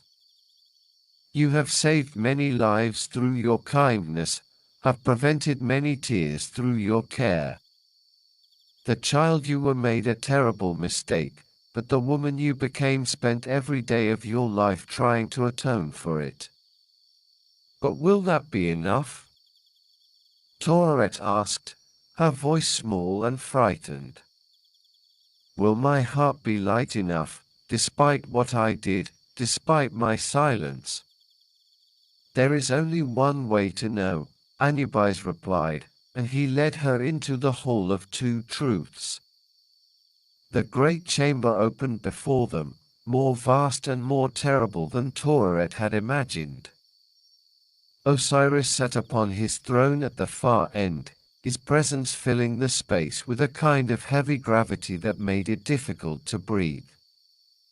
The 42 judges lined the walls, their eyes unblinking, their faces impassive. And in the center of it all stood the scale, its golden arms gleaming in the light of the eternal lamps, waiting to weigh her heart against truth itself. When Anubis placed Tauret's heart upon the scale, everyone in the hall watched with intense interest. The 42 judges leaned forward slightly in their seats. Even Osiris shifted on his throne, curious about the outcome. Thoth raised his stylus, ready to record the result. Amit stirred in her corner, her crocodile jaws opening slightly in anticipation. The heart settled onto the pan, and the scale trembled with the weight of it. For a moment that seemed to stretch into eternity, it seemed that the heart side would sink, weighted down by 17 years of guilt and grief. Amit stirred again, taking a step forward, anticipating her meal. But then something unexpected happened, something that had perhaps never occurred before in all the long ages of judgment in the Hall of Two Truths. The heart began to glow with a soft, warm light, like the light of dawn breaking over the desert. From within it emerged figures, not physical beings but spiritual emanations, the Kas and Bas of all the people Tauret had helped during her life. There was the elderly man she had fed when he was starving, bringing him bread and beer from her own meager supplies. There was the sick child she had nursed back to health, staying up night after night to cool the fever and change the soiled linens. There were her siblings, whom she had raised with such love and devotion, sacrificing her own youth and happiness to ensure they grew up healthy and educated. There was the widow whose house she had helped repair, the orphan she had taken in and fed, the dying man whose hand she had held as he passed from life to death, ensuring he did not die alone and afraid. These spirits surrounded the heart on the scale, and their gratitude, their love, their appreciation for all Tauret had done somehow transformed the weight of guilt into something else. The heart still carried the burden of Meritamen's death, that could not be erased, but it also carried the weight of 17 years of kindness, of self-sacrifice, of love given freely without expectation of reward. The scale trembled again, and slowly, with a sound like a sigh of relief, it came into perfect balance. The heart weighed exactly the same as the feather, not lighter, for that would have been impossible given what it carried, but equal, balanced by the weight of atonement and love. A profound silence filled the hall of two truths. Even Amit stepped back into the shadows, recognizing that this soul was not meant for her. Osiris looked down from his throne, and for the first time in ages, he smiled. It was a gentle smile, full of understanding and compassion, the smile of a god who had himself suffered betrayal and death and yet had found a way to continue, to transform, to become something new.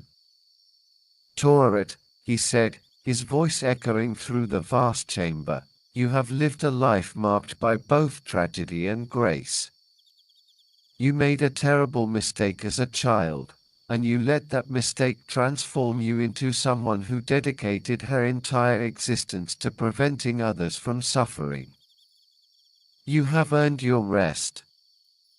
Welcome to the field of reeds. The spirits surrounding Duat's heart faded back into the glowing organ, and Anubis gently removed the heart from the scale and returned it to Duat's chest, where it resumed its place, restored and whole. Duat fell to her knees, overcome with relief and gratitude, tears streaming down her face. As she prepared to enter the field of reeds, to find the peace and happiness that had eluded her in life, she turned back one last time to look at Anubis. The jackal-headed god stood by the scale, already preparing for the next judgment, for his work was never done. But he paused when he sensed her gaze and turned to face her. Thank you, Duat said simply, unable to find words adequate to express her gratitude. Anubis inclined his jackal head in acknowledgement. You thanked me with every act of kindness you performed in life, he replied. You honored me with every moment of compassion you showed. That is the truest worship any god can receive. Then he turned back to his work, for already another soul was approaching, another heart waiting to be weighed, another judgment waiting to be rendered. This story, like many tales of Anubis, illustrates an important aspect of his nature that sometimes gets lost in the emphasis on his role as a fearsome god of death. Anubis is not cruel or capricious. He does not seek to condemn souls or take pleasure in their punishment. He is, in fact, profoundly compassionate, understanding that mortals are complex beings, capable of both great evil and great good, often within the same life, sometimes within the same moment. He judges not individual actions in isolation but the totality of a life, the overall balance between good and evil, the sincere efforts at redemption and atonement. He understands that children make mistakes without fully comprehending the consequences. He recognizes that people can change, can grow, can transform themselves through conscious effort and dedication. His role is not to punish but to ensure that justice is served, that the cosmic order of Ma'at is maintained, that those who have lived well are rewarded and that those who have lived evil lives do not escape the consequences of their actions. He is stern but fair, exacting but compassionate, fearsome but ultimately protective of those who deserve protection. As the centuries passed and Egypt's religion evolved, Anubis's role began to change slightly. In the earliest dynasties, during the Old Kingdom period when the pyramids were built, Anubis had been one of the most important gods in the Egyptian pantheon, second only to Ra in some regions. He was the primary god of the dead, the lord of the necropolis, the one who presided over all funerary rites. But with the rise of the Osiris cult, particularly during the Middle Kingdom, Osiris himself took on many of the roles that Anubis had once performed exclusively. Osiris became the primary judge of the dead, the king of the afterlife, the god to whom the deceased appealed for salvation and resurrection. Anubis was relegated to a supporting role, albeit still a crucial one, serving as Osiris's assistant and agent rather than as the supreme authority in matters of death. This shift in religious emphasis might have diminished Anubis in importance, but it did not diminish the people's devotion to him. If anything, his new role made him more accessible, more relevant to ordinary people. Osiris was a king, remote and majestic, someone to be revered from a distance. But Anubis was a guardian and guide, someone who would walk beside you through the darkest passages, someone who would ensure you received fair treatment, someone who would protect you from the demons and dangers that lurked in the afterlife. The embalmers continued to invoke his name with every mummy they prepared, calling themselves priests of Anubis even when they served in temples dedicated to other gods.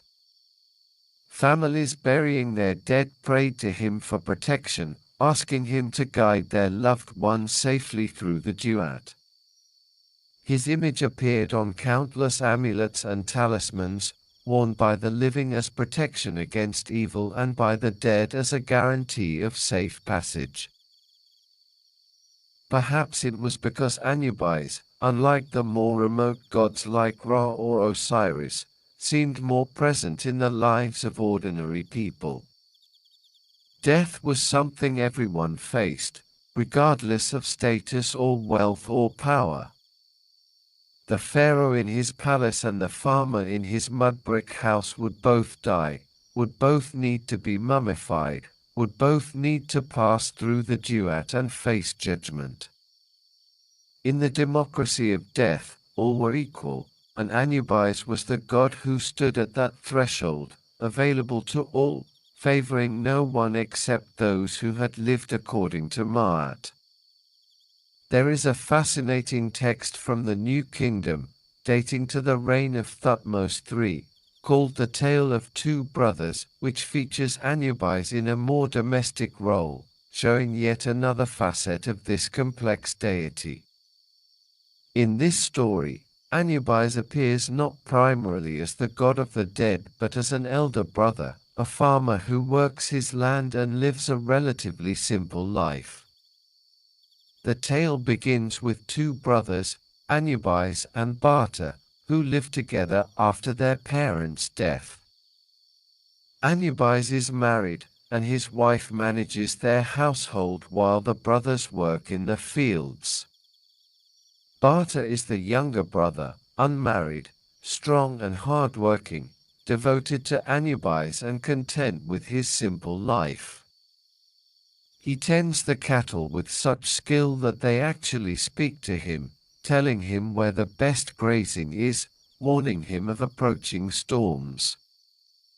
The brothers work together harmoniously, plowing and planting, tending their livestock, bringing in the harvest. Bata lives in his brother's house, respecting Anubis as the head of the household, never questioning his authority, grateful for the home and family that Anubis provides. One day, during the planting season, when quick action was essential to get the seeds into the ground before the floodwaters receded too far, the brothers are working in the fields. They run out of seed grain, and Anubis sends Bata back to the house to get more from their stores. When Bata arrives at the house, he finds Anubis' wife alone, sitting in the shade and braiding her hair. She is immediately struck by Bata's youth and strength, by the way his muscles ripple under his skin from years of hard labor, by his vitality and vigor. Compared to her husband Anubis, who is older and worn down by years of work and responsibility, Bata seems like a god himself, the embodiment of youthful masculine power. Without preamble, without any subtlety or shame, Anubis's wife propositions him directly. "Come," she says, her voice low and seductive, "let us spend an hour lying together. It will be good for you, and I will make fine clothes for you. I will weave you tunics of the finest linen. I will make you sandals of the softest leather. No one will know. My husband is far away in the fields and will not return until evening." But Bata is horrified by this suggestion, shocked that his brother's wife would make such a proposal. He rejects her advances firmly, his voice filled with disgust and disbelief. "What is this great evil you have suggested to me?" he says. "You are like a mother to me, for you are married to my brother, and he is like a father to me. This is an abomination, a violation of Ma'at, a sin against the gods and against the natural order. I will not tell my brother of this matter, and let no word of it ever leave your mouth again." He grabs the sacks of seed he came for and hurries back to the fields, wanting to put as much distance as possible between himself and his brother's wife, wanting to forget that this conversation ever occurred. But Anubis's wife, humiliated by the rejection, angry that a younger man, and her husband's subordinate at that, had refused her, plots her revenge with the cunning that shame often breeds. She realizes that if Bata tells Anubis what happened, she will be the one in trouble. Adultery was a serious offense in Egyptian society, and attempting to seduce her husband's brother would be considered particularly heinous.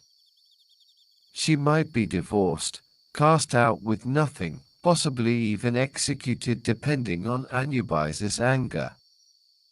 So she must strike first, must make Anubis believe that Bata was the aggressor rather than her. She takes oil from the kitchen and pours it on herself, making it look like she has been struggling and sweating. She tears her clothes, creating the appearance of a violent encounter. Then, most horrifyingly, she beats herself, striking her own arms and legs, creating bruises and welts, physical evidence of what she will claim was an attack. When Anubis returns home that evening, tired from a long day in the fields and looking forward to his evening meal and rest, he finds his wife lying on her bed, disheveled and weeping, with clear signs that she has been beaten. His heart fills with alarm and concern. He rushes to her side, taking her hand, asking what has happened, who has hurt her. Through tears and apparent anguish, his wife tells her story. She claims that when Bata came to the house for the seed, he found her alone and attempted to assault her sexually. She says she fought him off, screaming and struggling, but he beat her viciously, striking her repeatedly, and threatened to kill her if she told Anubis what had happened. Anubis is filled with rage, a fury so profound that it seems to transform him. His love for his brother, his trust and affection, all evaporate in an instant, replaced by murderous wrath. How dare Bata betray him like this? How dare he attack his wife, violate the sanctity of his home, abuse the trust and generosity that Anubis had shown him for years? Without stopping to consider, without questioning his wife's story or asking for Bata's side of events, Anubis goes to his room and takes out his knife, a weapon he uses for slaughtering animals. He sharpens it carefully, testing the edge against his thumb until it can cut through a hair suspended in air. Then he goes to the cattle barn and hides behind the door, planning to kill Bata when his brother returns with the livestock at the end of the day. But the gods, who see all things, know Bata's innocence.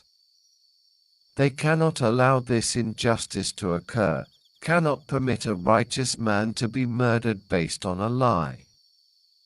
So they grant speech to Bata's lead cow, the oldest and wisest of the herd, allowing her to warn him of the danger. As Bata approaches the barn at sunset, driving the cattle home as he did every evening, the lead cow suddenly speaks to him in a human voice. "Watch out!" she says urgently. "Your brother Anubis is waiting behind the barn door with his knife, planning to kill you. He believes his wife's lie that you attempted to assault her. You must run away immediately, for his rage has made him blind to reason, and he will not listen to your protests of innocence." Bata is shocked and confused, but he trusts his cow, for she has never led him astray before.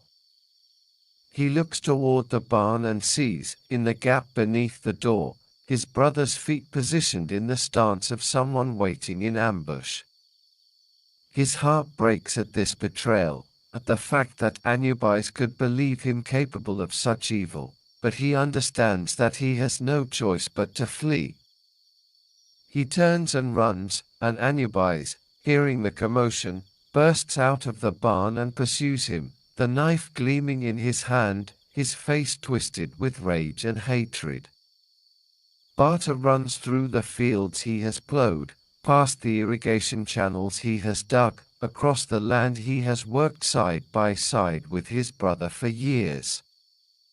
He runs toward the river, toward the setting sun, with Anubis close behind him, gaining ground, driven by his anger and his sense of betrayal.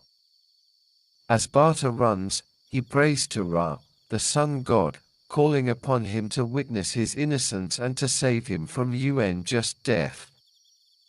"O Ra," he cries, "you who see all things, you know that I am innocent, that I did not do what I am accused of. Do not let me be killed for a crime I did not commit. Do not let falsehood triumph over truth." Ra hears this prayer and takes pity on Bata. He creates a great river between the two brothers, a river full of crocodiles, their jaws snapping and their eyes glowing in the twilight. The river appears instantly, magically, separating Anubis and Bata by many cubits of deep, dangerous water. Anubis skids to a halt at the water's edge, unable to cross, the crocodiles preventing any attempt to swim or wade.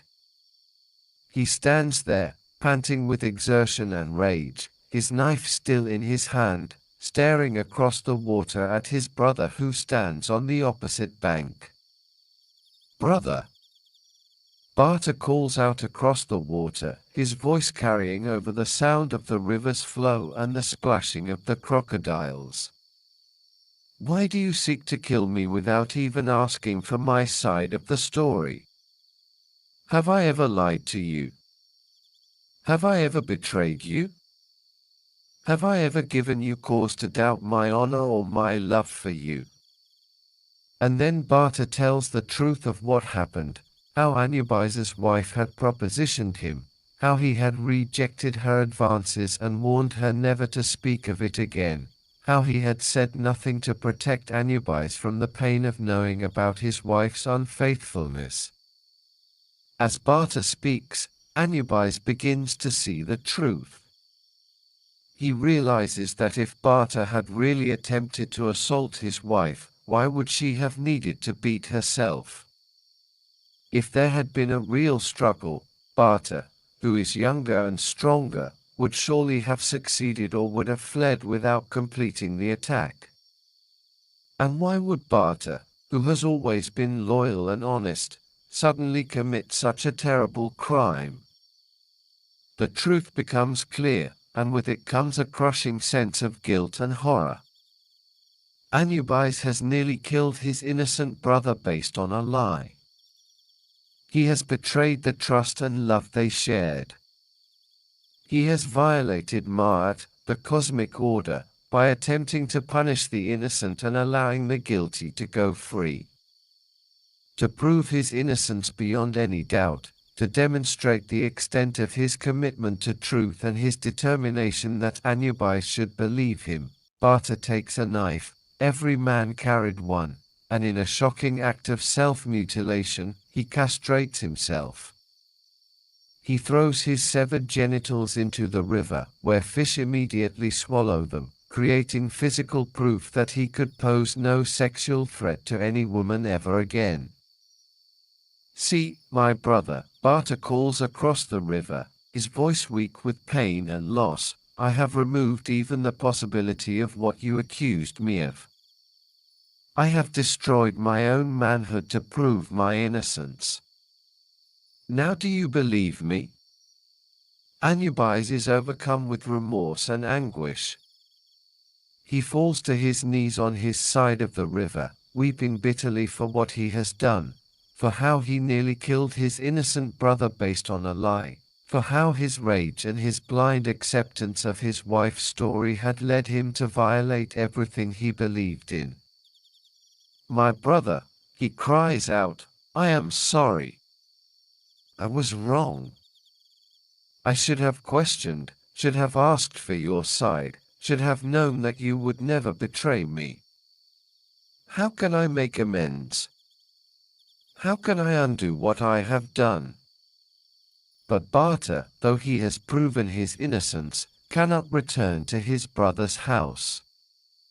The trust between them has been broken, not by Bata's actions but by Anubis's willingness to believe the worst of him.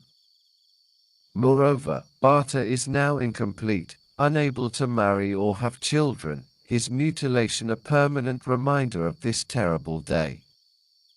"I cannot return, my brother," Bata says sadly. "Go back to your house. Deal with your unfaithful wife as you see fit.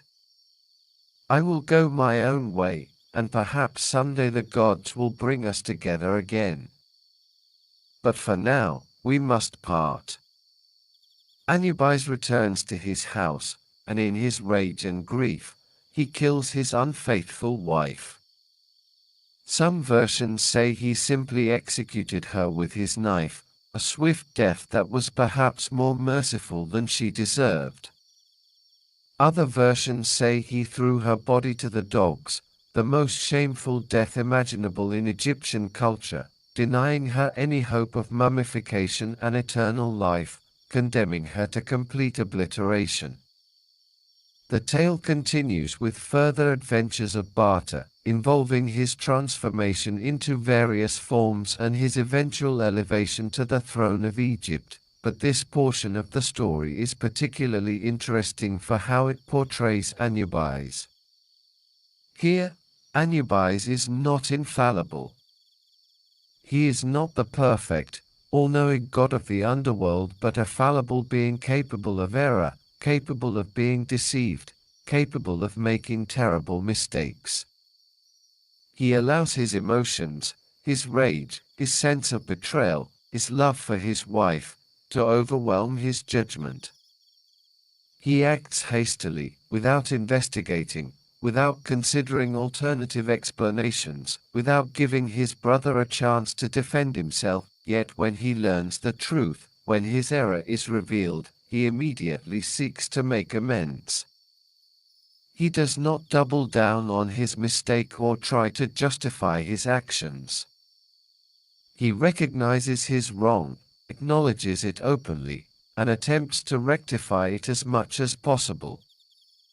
This more human portrayal of Anubis, capable of error but also of recognizing and correcting his mistakes, made him relatable to Egyptian audiences in a way that the more remote and perfect gods were not. It also reinforces one of the central themes associated with Anubis, the importance of truth. In the Hall of Two Truths, truth is literally weighed and measured. In this tale, a lie nearly destroys a family, and truth, when finally revealed, brings justice, albeit at a terrible cost. The story served as a warning to ancient Egyptians about the dangers of false accusations, the importance of seeking truth before acting, and the terrible consequences that can follow when lies are believed and truth is ignored. It also demonstrated that even the gods could make mistakes, could be deceived, could act unjustly, but that what mattered was recognizing the error and trying to correct it. As Egyptian civilization developed and evolved over its 3,000-year history, so too did the worship of Anubis. Different regions of Egypt emphasized different aspects of his nature, creating a complex and sometimes contradictory picture of this god. In some places, particularly in Middle Egypt near the modern city of Asud, Anubis was primarily the god of embalming, invoked by priests as they prepared bodies for burial. The city the Greeks called Sinopolis, the city of dogs, was located here, and it was one of Anubis's primary cult centers. Here, jackals and dogs were considered sacred, and it was strictly forbidden to harm them under penalty of death. When these animals died, they were mummified with the same care that would be given to a human, wrapped in linen and placed in special catacombs. Archaeologists have discovered thousands upon thousands of mummified jackals and dogs in the catacombs beneath Sinopolis and other sites sacred to Anubis.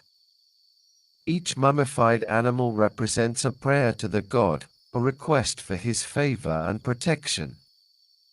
Some were votive offerings, animals specially bred and mummified as gifts to Anubis. Others were believed to be incarnations of the god himself, temporary vessels through which Anubis walked among mortals. In other regions, particularly in the necropolis of Memphis and Thebes, Anubis was the guardian of the necropolis, the protector of tombs and burial grounds. His priests would patrol the cemetery grounds, ensuring that tombs were not robbed, that the offerings made to the dead were properly distributed, that the rituals were performed correctly. These priests wore jackal masks during certain ceremonies, literally transforming themselves into the god through the power of ritual and magic. While wearing the mask, a priest was believed to actually become Anubis, to channel the god's power and authority, to see with the god's eyes and speak with the god's voice. The donning of the jackal mask was accompanied by elaborate ritual purification. The priest would fast for 3 days, eating no meat and drinking no wine. He would wash repeatedly in natron solution, the same substance used to preserve mummies, purifying his body to make it a suitable vessel for the god. He would recite incantations calling upon Anubis to enter him, to use him as a temporary body through which to perform the sacred work of preparing the dead. When the mask was finally placed upon his head, witnesses reported that the priest's very posture would change, becoming more erect, more alert, moving with a fluid grace that seemed inhuman. His voice would deepen, taking on a resonant quality that seemed to come from somewhere beyond his body. For the duration of the ritual, he was not merely representing Anubis, he was Anubis, and his actions carried the full authority of the god. In still other regions, particularly in the desert areas where jackals were most common, Anubis was the guide of souls, the psychopomp who led the dead through the dangers of the Duat. Desert tribes and nomads, who lived far from the great temples and cities, called upon Anubis when death came to their camps, asking him to guide their loved ones safely through the afterlife. There were festivals held in Anubis' honor throughout Egypt, though these were typically more somber affairs than the joyous celebrations held for gods like Hathor or Bastet, whose domains were love and joy and music. Anubis' festivals were times of remembrance and reflection, when the living honored the dead and renewed their commitments to living according to Ma'at. During these festivals, processions would wind through the streets, with priests wearing jackal masks leading the way. Behind them came mourners, dressed in white linen and carrying flowers and offerings. Musicians played drums and flutes, but the music was slow and stately, more dirge than dance. The procession would make its way to the necropolis, where offerings would be made at Anubis' shrine, meat for the jackal god, wine, bread, and incense. The embalmers, who formed a distinct priestly class, would gather during these festivals to renew their vows and to seek Anubis' blessing on their sacred work. They would recite the litany of their responsibilities. We are the servants of Anubis, the workers in the house of beauty. We prepare the bodies of the dead for their journey to the west. We remove corruption and preserve what is pure.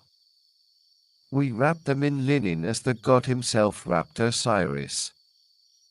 We speak the words of power that will protect them in the afterlife. We create the vessels that will house their souls for eternity. This we do in the name of Anubis, and this we will continue to do until the end of time itself. And the head priest, wearing the most elaborate jackal mask, would respond with the blessing of Anubis. Your work is sacred. Your hands perform the labor of the gods. Through you, Anubis reaches into the world of the living and prepares souls for the world of the dead. May your hands be steady, may your knowledge be complete, may your hearts be pure. Go forth and continue the work, knowing that Anubis watches over you and guides your every action. One of the most important cult centers for Anubis was the city the Greeks later called Sinopolis, the city of dogs, located in Middle Egypt in the 17th nome of Upper Egypt. Here, jackals and dogs were considered sacred to such an extent that harming one was punishable by death. The entire city was dedicated to Anubis, with multiple temples and shrines, extensive catacombs for mummified animals, and a large priestly class devoted entirely to his worship. When a jackal or dog died in Sinopolis, whether from old age, disease, or accident, it was treated with the same reverence that would be shown to a human being.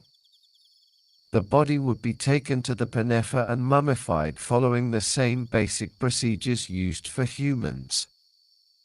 The organs would be removed and placed in canopic jars. The body would be packed in natron to dry it. Once preserved, it would be wrapped in linen, often with individual wrappings for each leg, the tail, and the head. The mummified animals would then be placed in wooden coffins or in pottery vessels, sometimes inscribed with prayers and spells asking Anubis to accept this offering and to grant his protection to the donor. These mummies would be carried in procession to the catacombs, vast underground chambers carved into the limestone cliffs west of the city. Archaeologists excavating these catacombs have found them to extend for miles underground, chamber after chamber filled with mummified animals. Some estimates suggest that millions of animal mummies were deposited in the Anubis catacombs over the centuries of Egyptian civilization. Each one represents an individual act of devotion, a prayer made manifest in physical form, a request for Anubis' favor. Some of the animal mummies were votive offerings, specifically bred and raised for this purpose.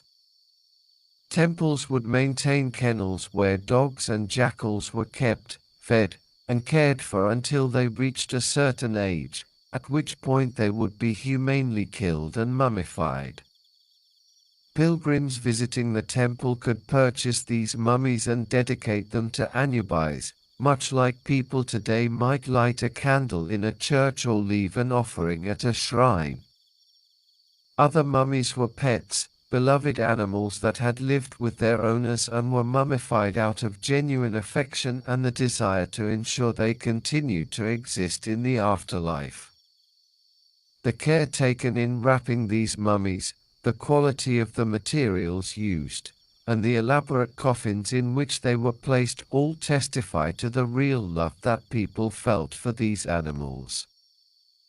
Still others were believed to be actual manifestations of Anubis himself.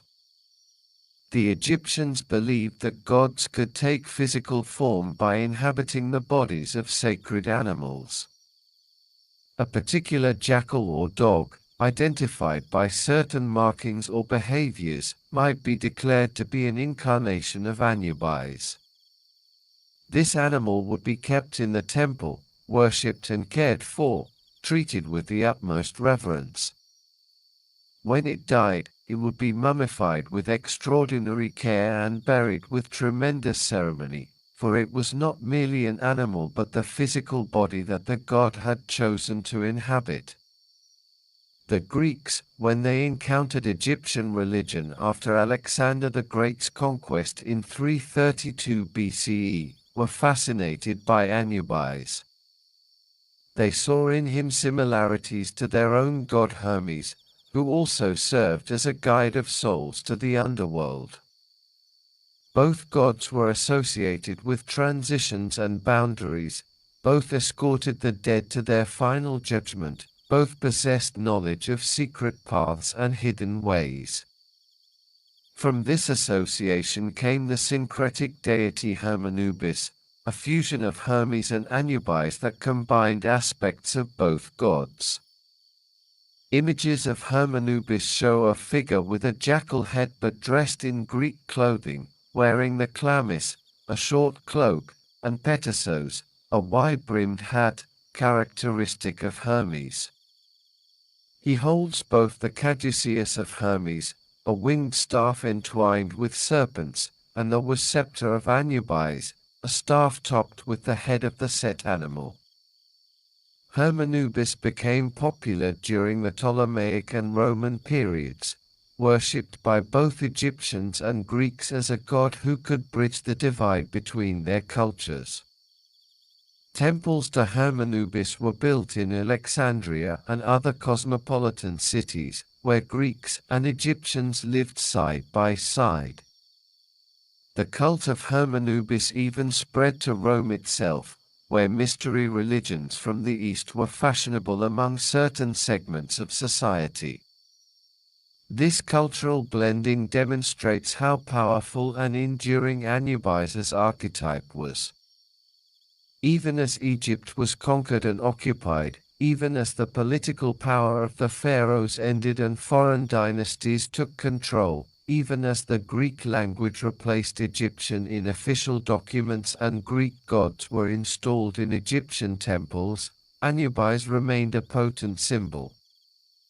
He could not be displaced or replaced because he represented something fundamental to human experience, the awareness of mortality and the hope that death is not truly the end. Every culture has myths and beliefs about what happens after death, but few have portrayed the transition as thoroughly and compassionately as the ancient Egyptians, with Anubis as the guide. This is perhaps why Anubis has experienced something of a revival in modern popular culture. He appears in books, movies, television shows, and video games, often portrayed as a guardian or protector rather than a villain. People wear his image on jewelry, recognizing in the jackal-headed god a symbol of transition and transformation.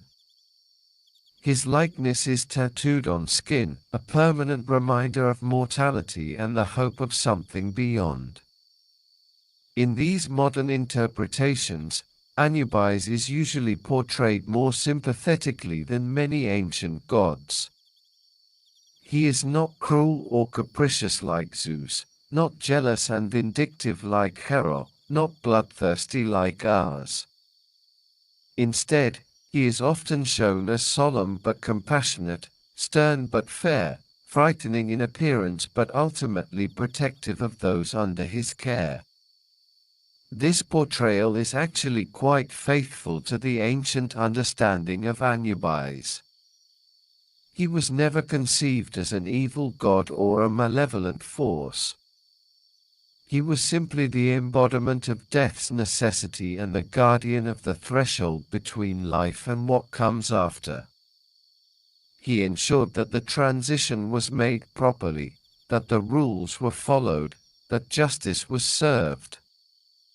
But beyond his role in popular culture, Anubis' mythology offers something valuable to those who study it carefully. It is a reminder that death, while frightening, can be approached with dignity and preparation. The ancient Egyptians spent enormous amounts of time and resources preparing for death, not because they were morbid or death-obsessed, but because they believed that how one conducted oneself in life mattered, that there would be an accounting, a judgment, a weighing of deeds. This is not so different from many ethical and religious traditions around the world, which emphasize living according to certain principles because of the consequences in an afterlife. But the Egyptian vision, with Anubis at its center, made this more concrete, more visual, more immediate.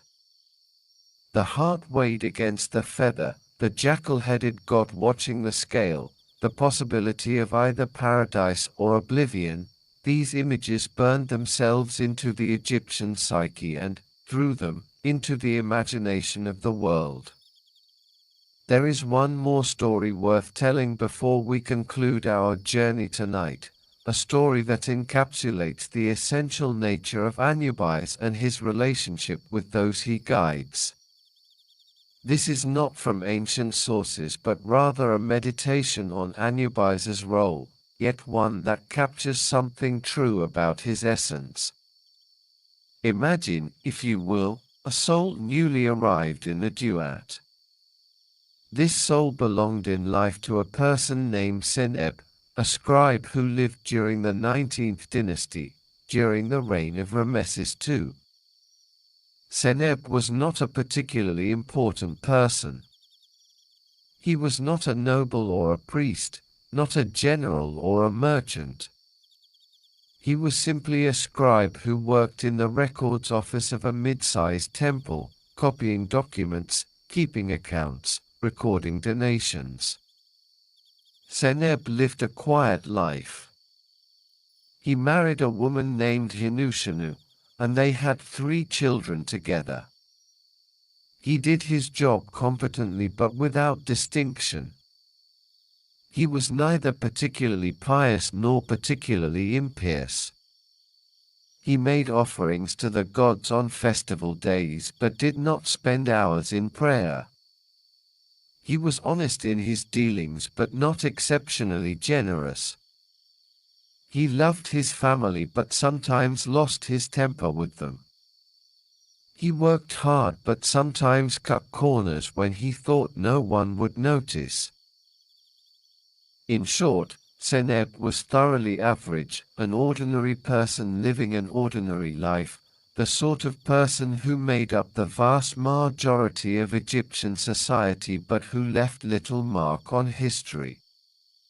When Seneb died at the age of 52, claimed by a wasting disease that gradually drained his strength until he could no longer lift a pen, he found himself in the Duat. He was confused and frightened.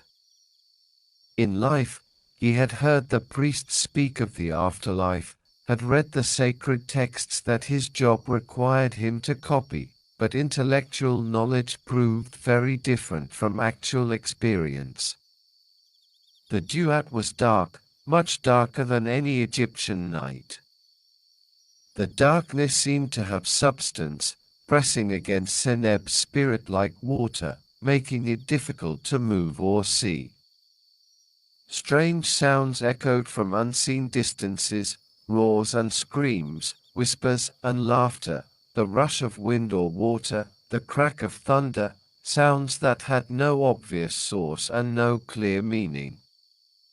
Seneb wandered through this darkness, stumbling over invisible obstacles, his hands outstretched before him like a blind man.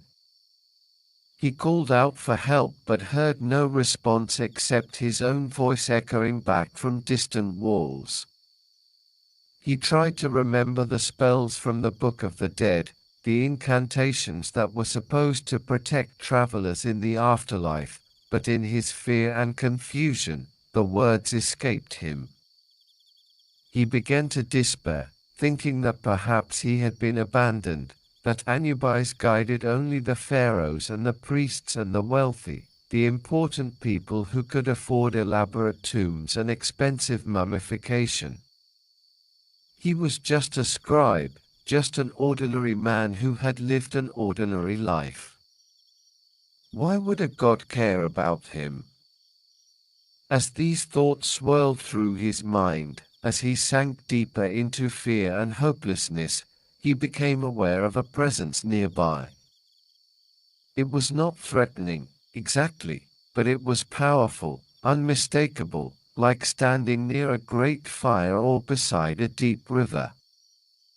The darkness seemed to pull back slightly, and Seneb could make out a figure approaching. He saw first the outline of a man, tall and strong, walking with a confident stride that suggested complete familiarity with this dark realm. Then, as the figure drew closer, he saw the jackal head, the keen eyes that glowed with their own amber light, the scepter held in one hand. The figure wore the traditional white kilt of the gods, and around his neck was a broad collar of gold and lapis lazuli that gleamed even in the darkness. "Do not be afraid," Anubis said, his voice calm and steady, like the voice of an experienced guide speaking to a nervous traveler. "I have come to guide you, as I guide all who pass through this realm." Seneb fell to his knees, overwhelmed by the presence of the god. "But I am no one important," he protested, his voice shaking. "I am just a scribe, just an ordinary man.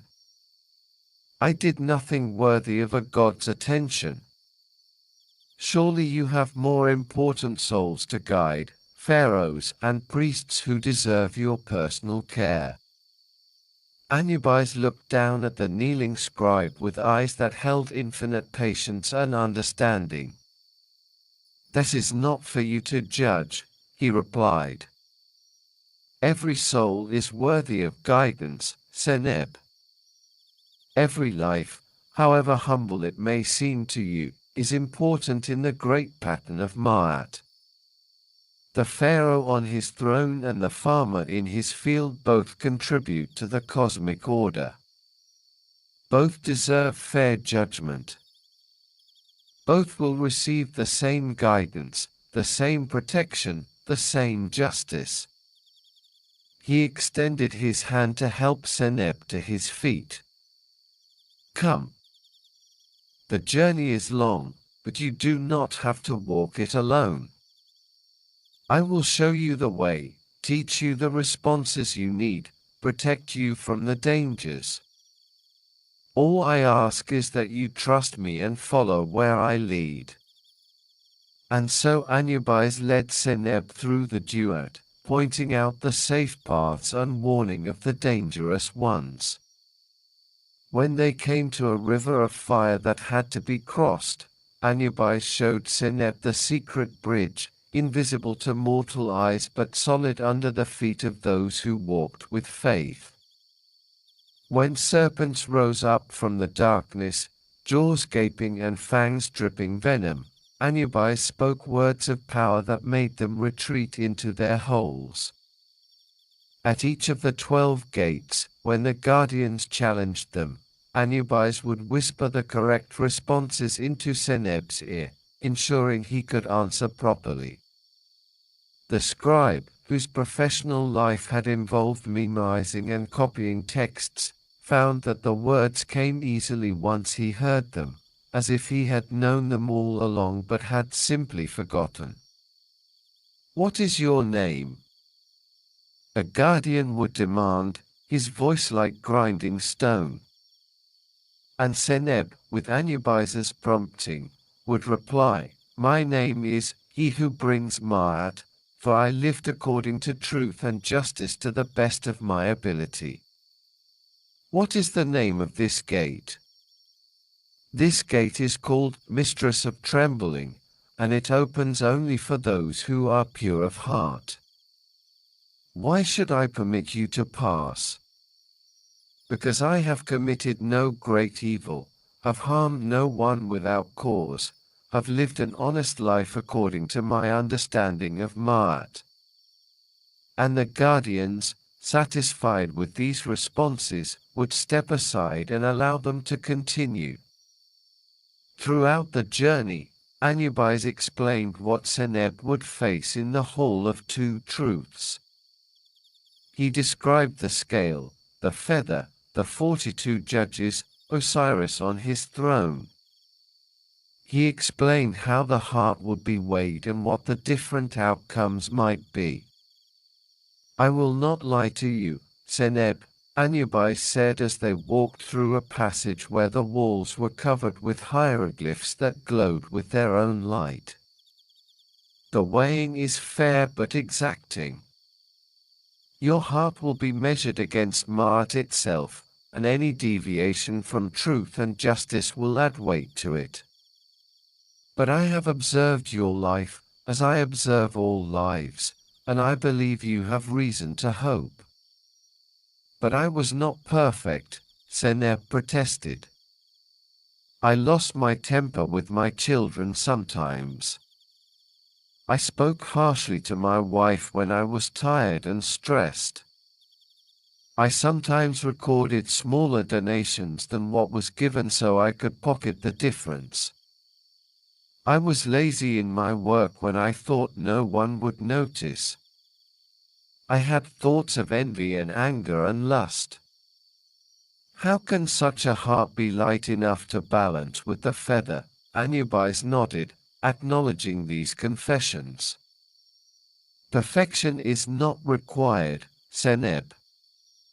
What matters is the overall balance of your life, the sincere effort to live according to Ma'at. You were not perfect, no mortal is, but you tried. You loved your family even when you were impatient with them.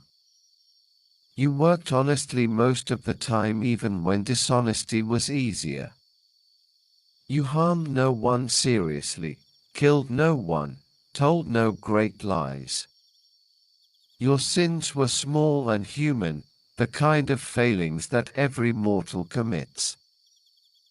They will add some weight to your heart, yes, but they need not doom you." They walked in silence for a while, Seneb processing this information, trying to calm his fears. Finally, they reached the great doors of the Hall of Two Truths. The doors were enormous, made of cedar wood overlaid with gold, inscribed with protective spells and images of the gods. They swung open silently as Anubis and Seneb approached, revealing the vast chamber beyond. Seneb's first impression was of overwhelming scale and majesty. The hall was larger than any building he had ever seen in life, its ceiling so high that it disappeared into darkness, its length so great that the far end was barely visible.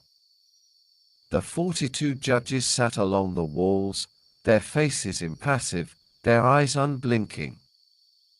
Osiris sat upon his throne, surrounded by light that seemed to emanate from his very being. And in the center of it all stood the scale, its golden arms gleaming, its perfect balance maintained by divine craftsmanship. Near it sat Thoth, the ibis-headed god of wisdom, ready to record the results of the judgment with his reed pen and papyrus scroll. Anubis led Seneb to the center of the hall, to the space before Osiris's throne. "Stand here," he instructed gently. "When I call upon you, recite the negative confession as I taught you. Speak clearly and truthfully. Do not try to hide your sins, for the scale cannot be deceived. But do not exaggerate them either, for unwarranted guilt can weigh as heavily as actual sin." Seneb nodded, his throat too tight with fear to speak. He watched as Anubis approached him and, with a gesture, removed his heart, not physically, but spiritually, separating the ib from the rest of his being. It was a strange sensation, not painful but profoundly disconcerting, like having a part of oneself removed yet remaining aware of it. Anubis held Seneb's heart in his hands, examining it carefully. The heart was not the physical organ but its spiritual essence, and in Anubis's hands, it glowed with a soft light. Within that light, Seneb could see images flickering, moments from his life, both good and bad, all the choices he had made, all the actions he had taken, all the thoughts he had harbored.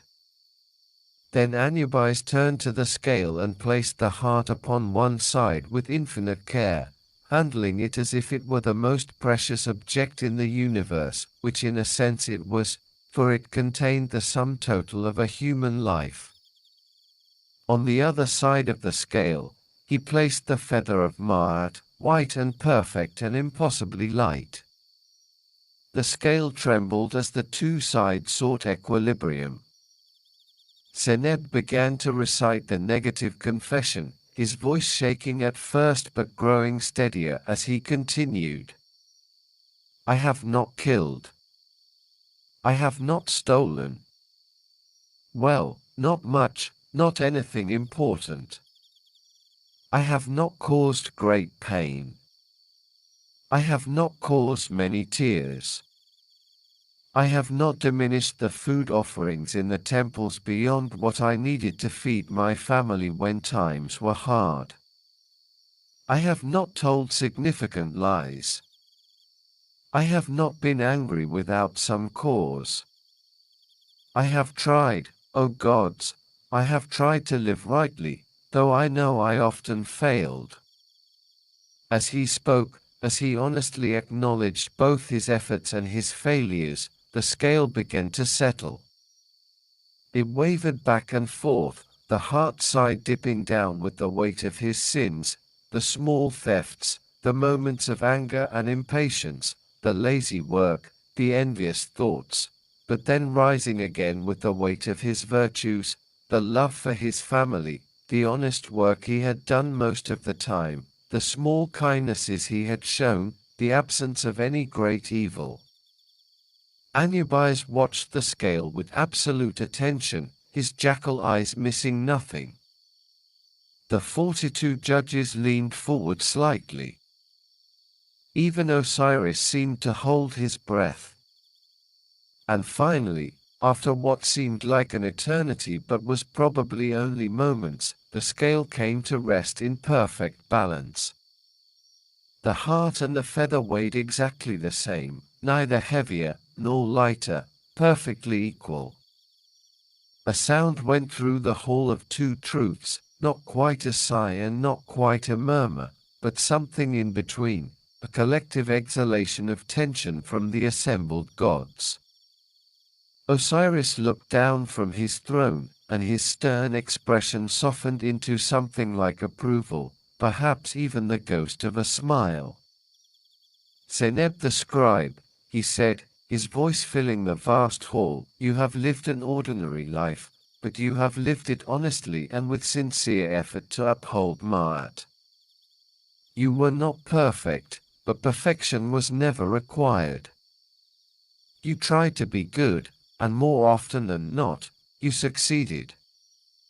You harmed no one seriously, loved those in your care, and worked honestly at your duties. These things are worthy. You are declared justified. He raised his crook and flail in a gesture of blessing. Welcome to the field of reeds, Seneb. You have earned your rest. Seneb felt tears streaming down his face, tears of relief and joy and gratitude. The fear that had gripped him since death released its hold, replaced by a profound sense of peace. He turned to look at Anubis, who had removed the heart from the scale and was gently returning it to its place in Seneb's chest. "Thank you," Seneb said, the words inadequate to express what he felt but the best he could manage. Anubis inclined his jackal head in acknowledgement. "You thanked me with every honest day of work you performed," he replied. "You honored me with every moment of genuine love you showed to your family. You served Ma'at in your small way, and that is the truest worship any god can receive. Now go, Seneb. Enter the field of reeds. Find your family there, for they await you. Rest and be at peace." As Seneb walked toward the distant doors that would lead him to paradise, as he prepared to enter a realm of eternal contentment, he turned back one last time. He saw Anubis standing by the scale, already preparing for the next judgment, for his work was never done. Even as Seneb watched, another soul was being led into the Hall of Two Truths, another heart waiting to be weighed, another life waiting to be judged. Anubis would be there for that soul as he had been for Seneb, would guide them with the same care, would ensure they received the same fair judgment. He would do this again and again, for every soul that died in Egypt and beyond, for every person who made the journey from life to death. His work would continue until the end of time itself, until the last star died and the cosmos returned to the primordial waters of none from which it had emerged, but Anubis did not resent this endless duty. This was his purpose, his calling, his nature. He was the guardian at the threshold, the guide through darkness, the keeper of the scale. He was Anubis, and he would continue his vigil, faithful and patient, stern but compassionate, frightening but ultimately protective, until the very end of all things.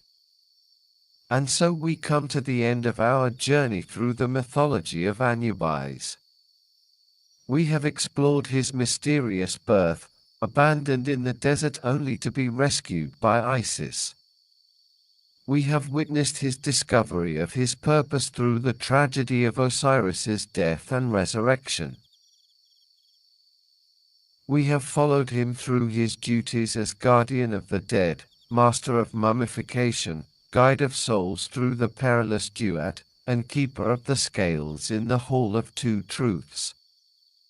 We have seen him portrayed in many ways, as the stern judge who cannot be deceived or corrupted, as the compassionate guide who helps frightened souls navigate the afterlife, as the fallible brother who makes mistakes but seeks to correct them, as the patient teacher who instructs the embalmers in their sacred work, as the eternal guardian who watches over every soul regardless of status or wealth. Through all these stories and aspects, certain themes emerge. Anubis represents the inevitability of death and the possibility of transcending it through proper preparation and righteous living. He embodies the principle that truth matters, that our actions have consequences, that justice exists even beyond the grave. He demonstrates that the divine can be both terrifying and compassionate, that fear and love can coexist, that the gods, while far above mortals in power, can still understand and sympathize with mortal struggles. The ancient Egyptians understood something profound about death, something that modern societies often try to avoid or deny. They understood that death is not the opposite of life but its inevitable companion, and that how we approach death, both our own and that of others, says much about how we approach life itself. Anubis stands at that intersection, that liminal space between the living and the dead, between the known and the unknown. He does not promise that death will be pleasant or that the afterlife will be easy. The journey through the Duat is perilous, filled with demons and dangers. The judgment in the Hall of Two Truths is exacting and unforgiving. Paradise is not guaranteed but must be earned through righteous living. But Anubis does promise that those who live according to Ma'at, according to truth and justice and compassion, need not face death alone or unprepared. He will be there, with his steady hands and his unwavering gaze, to guide them through the darkness into whatever lies beyond. He will ensure that the scale is fair, that the judgment is just, that no one is condemned without cause or saved without merit. This is, perhaps, the ultimate comfort that Anubis offers, not the false promise that death is nothing to fear, but the true promise that it can be faced with dignity, that justice will be served, that the good will be rewarded and the evil punished, that what we do in life matters and will be remembered and weighed and judged fairly.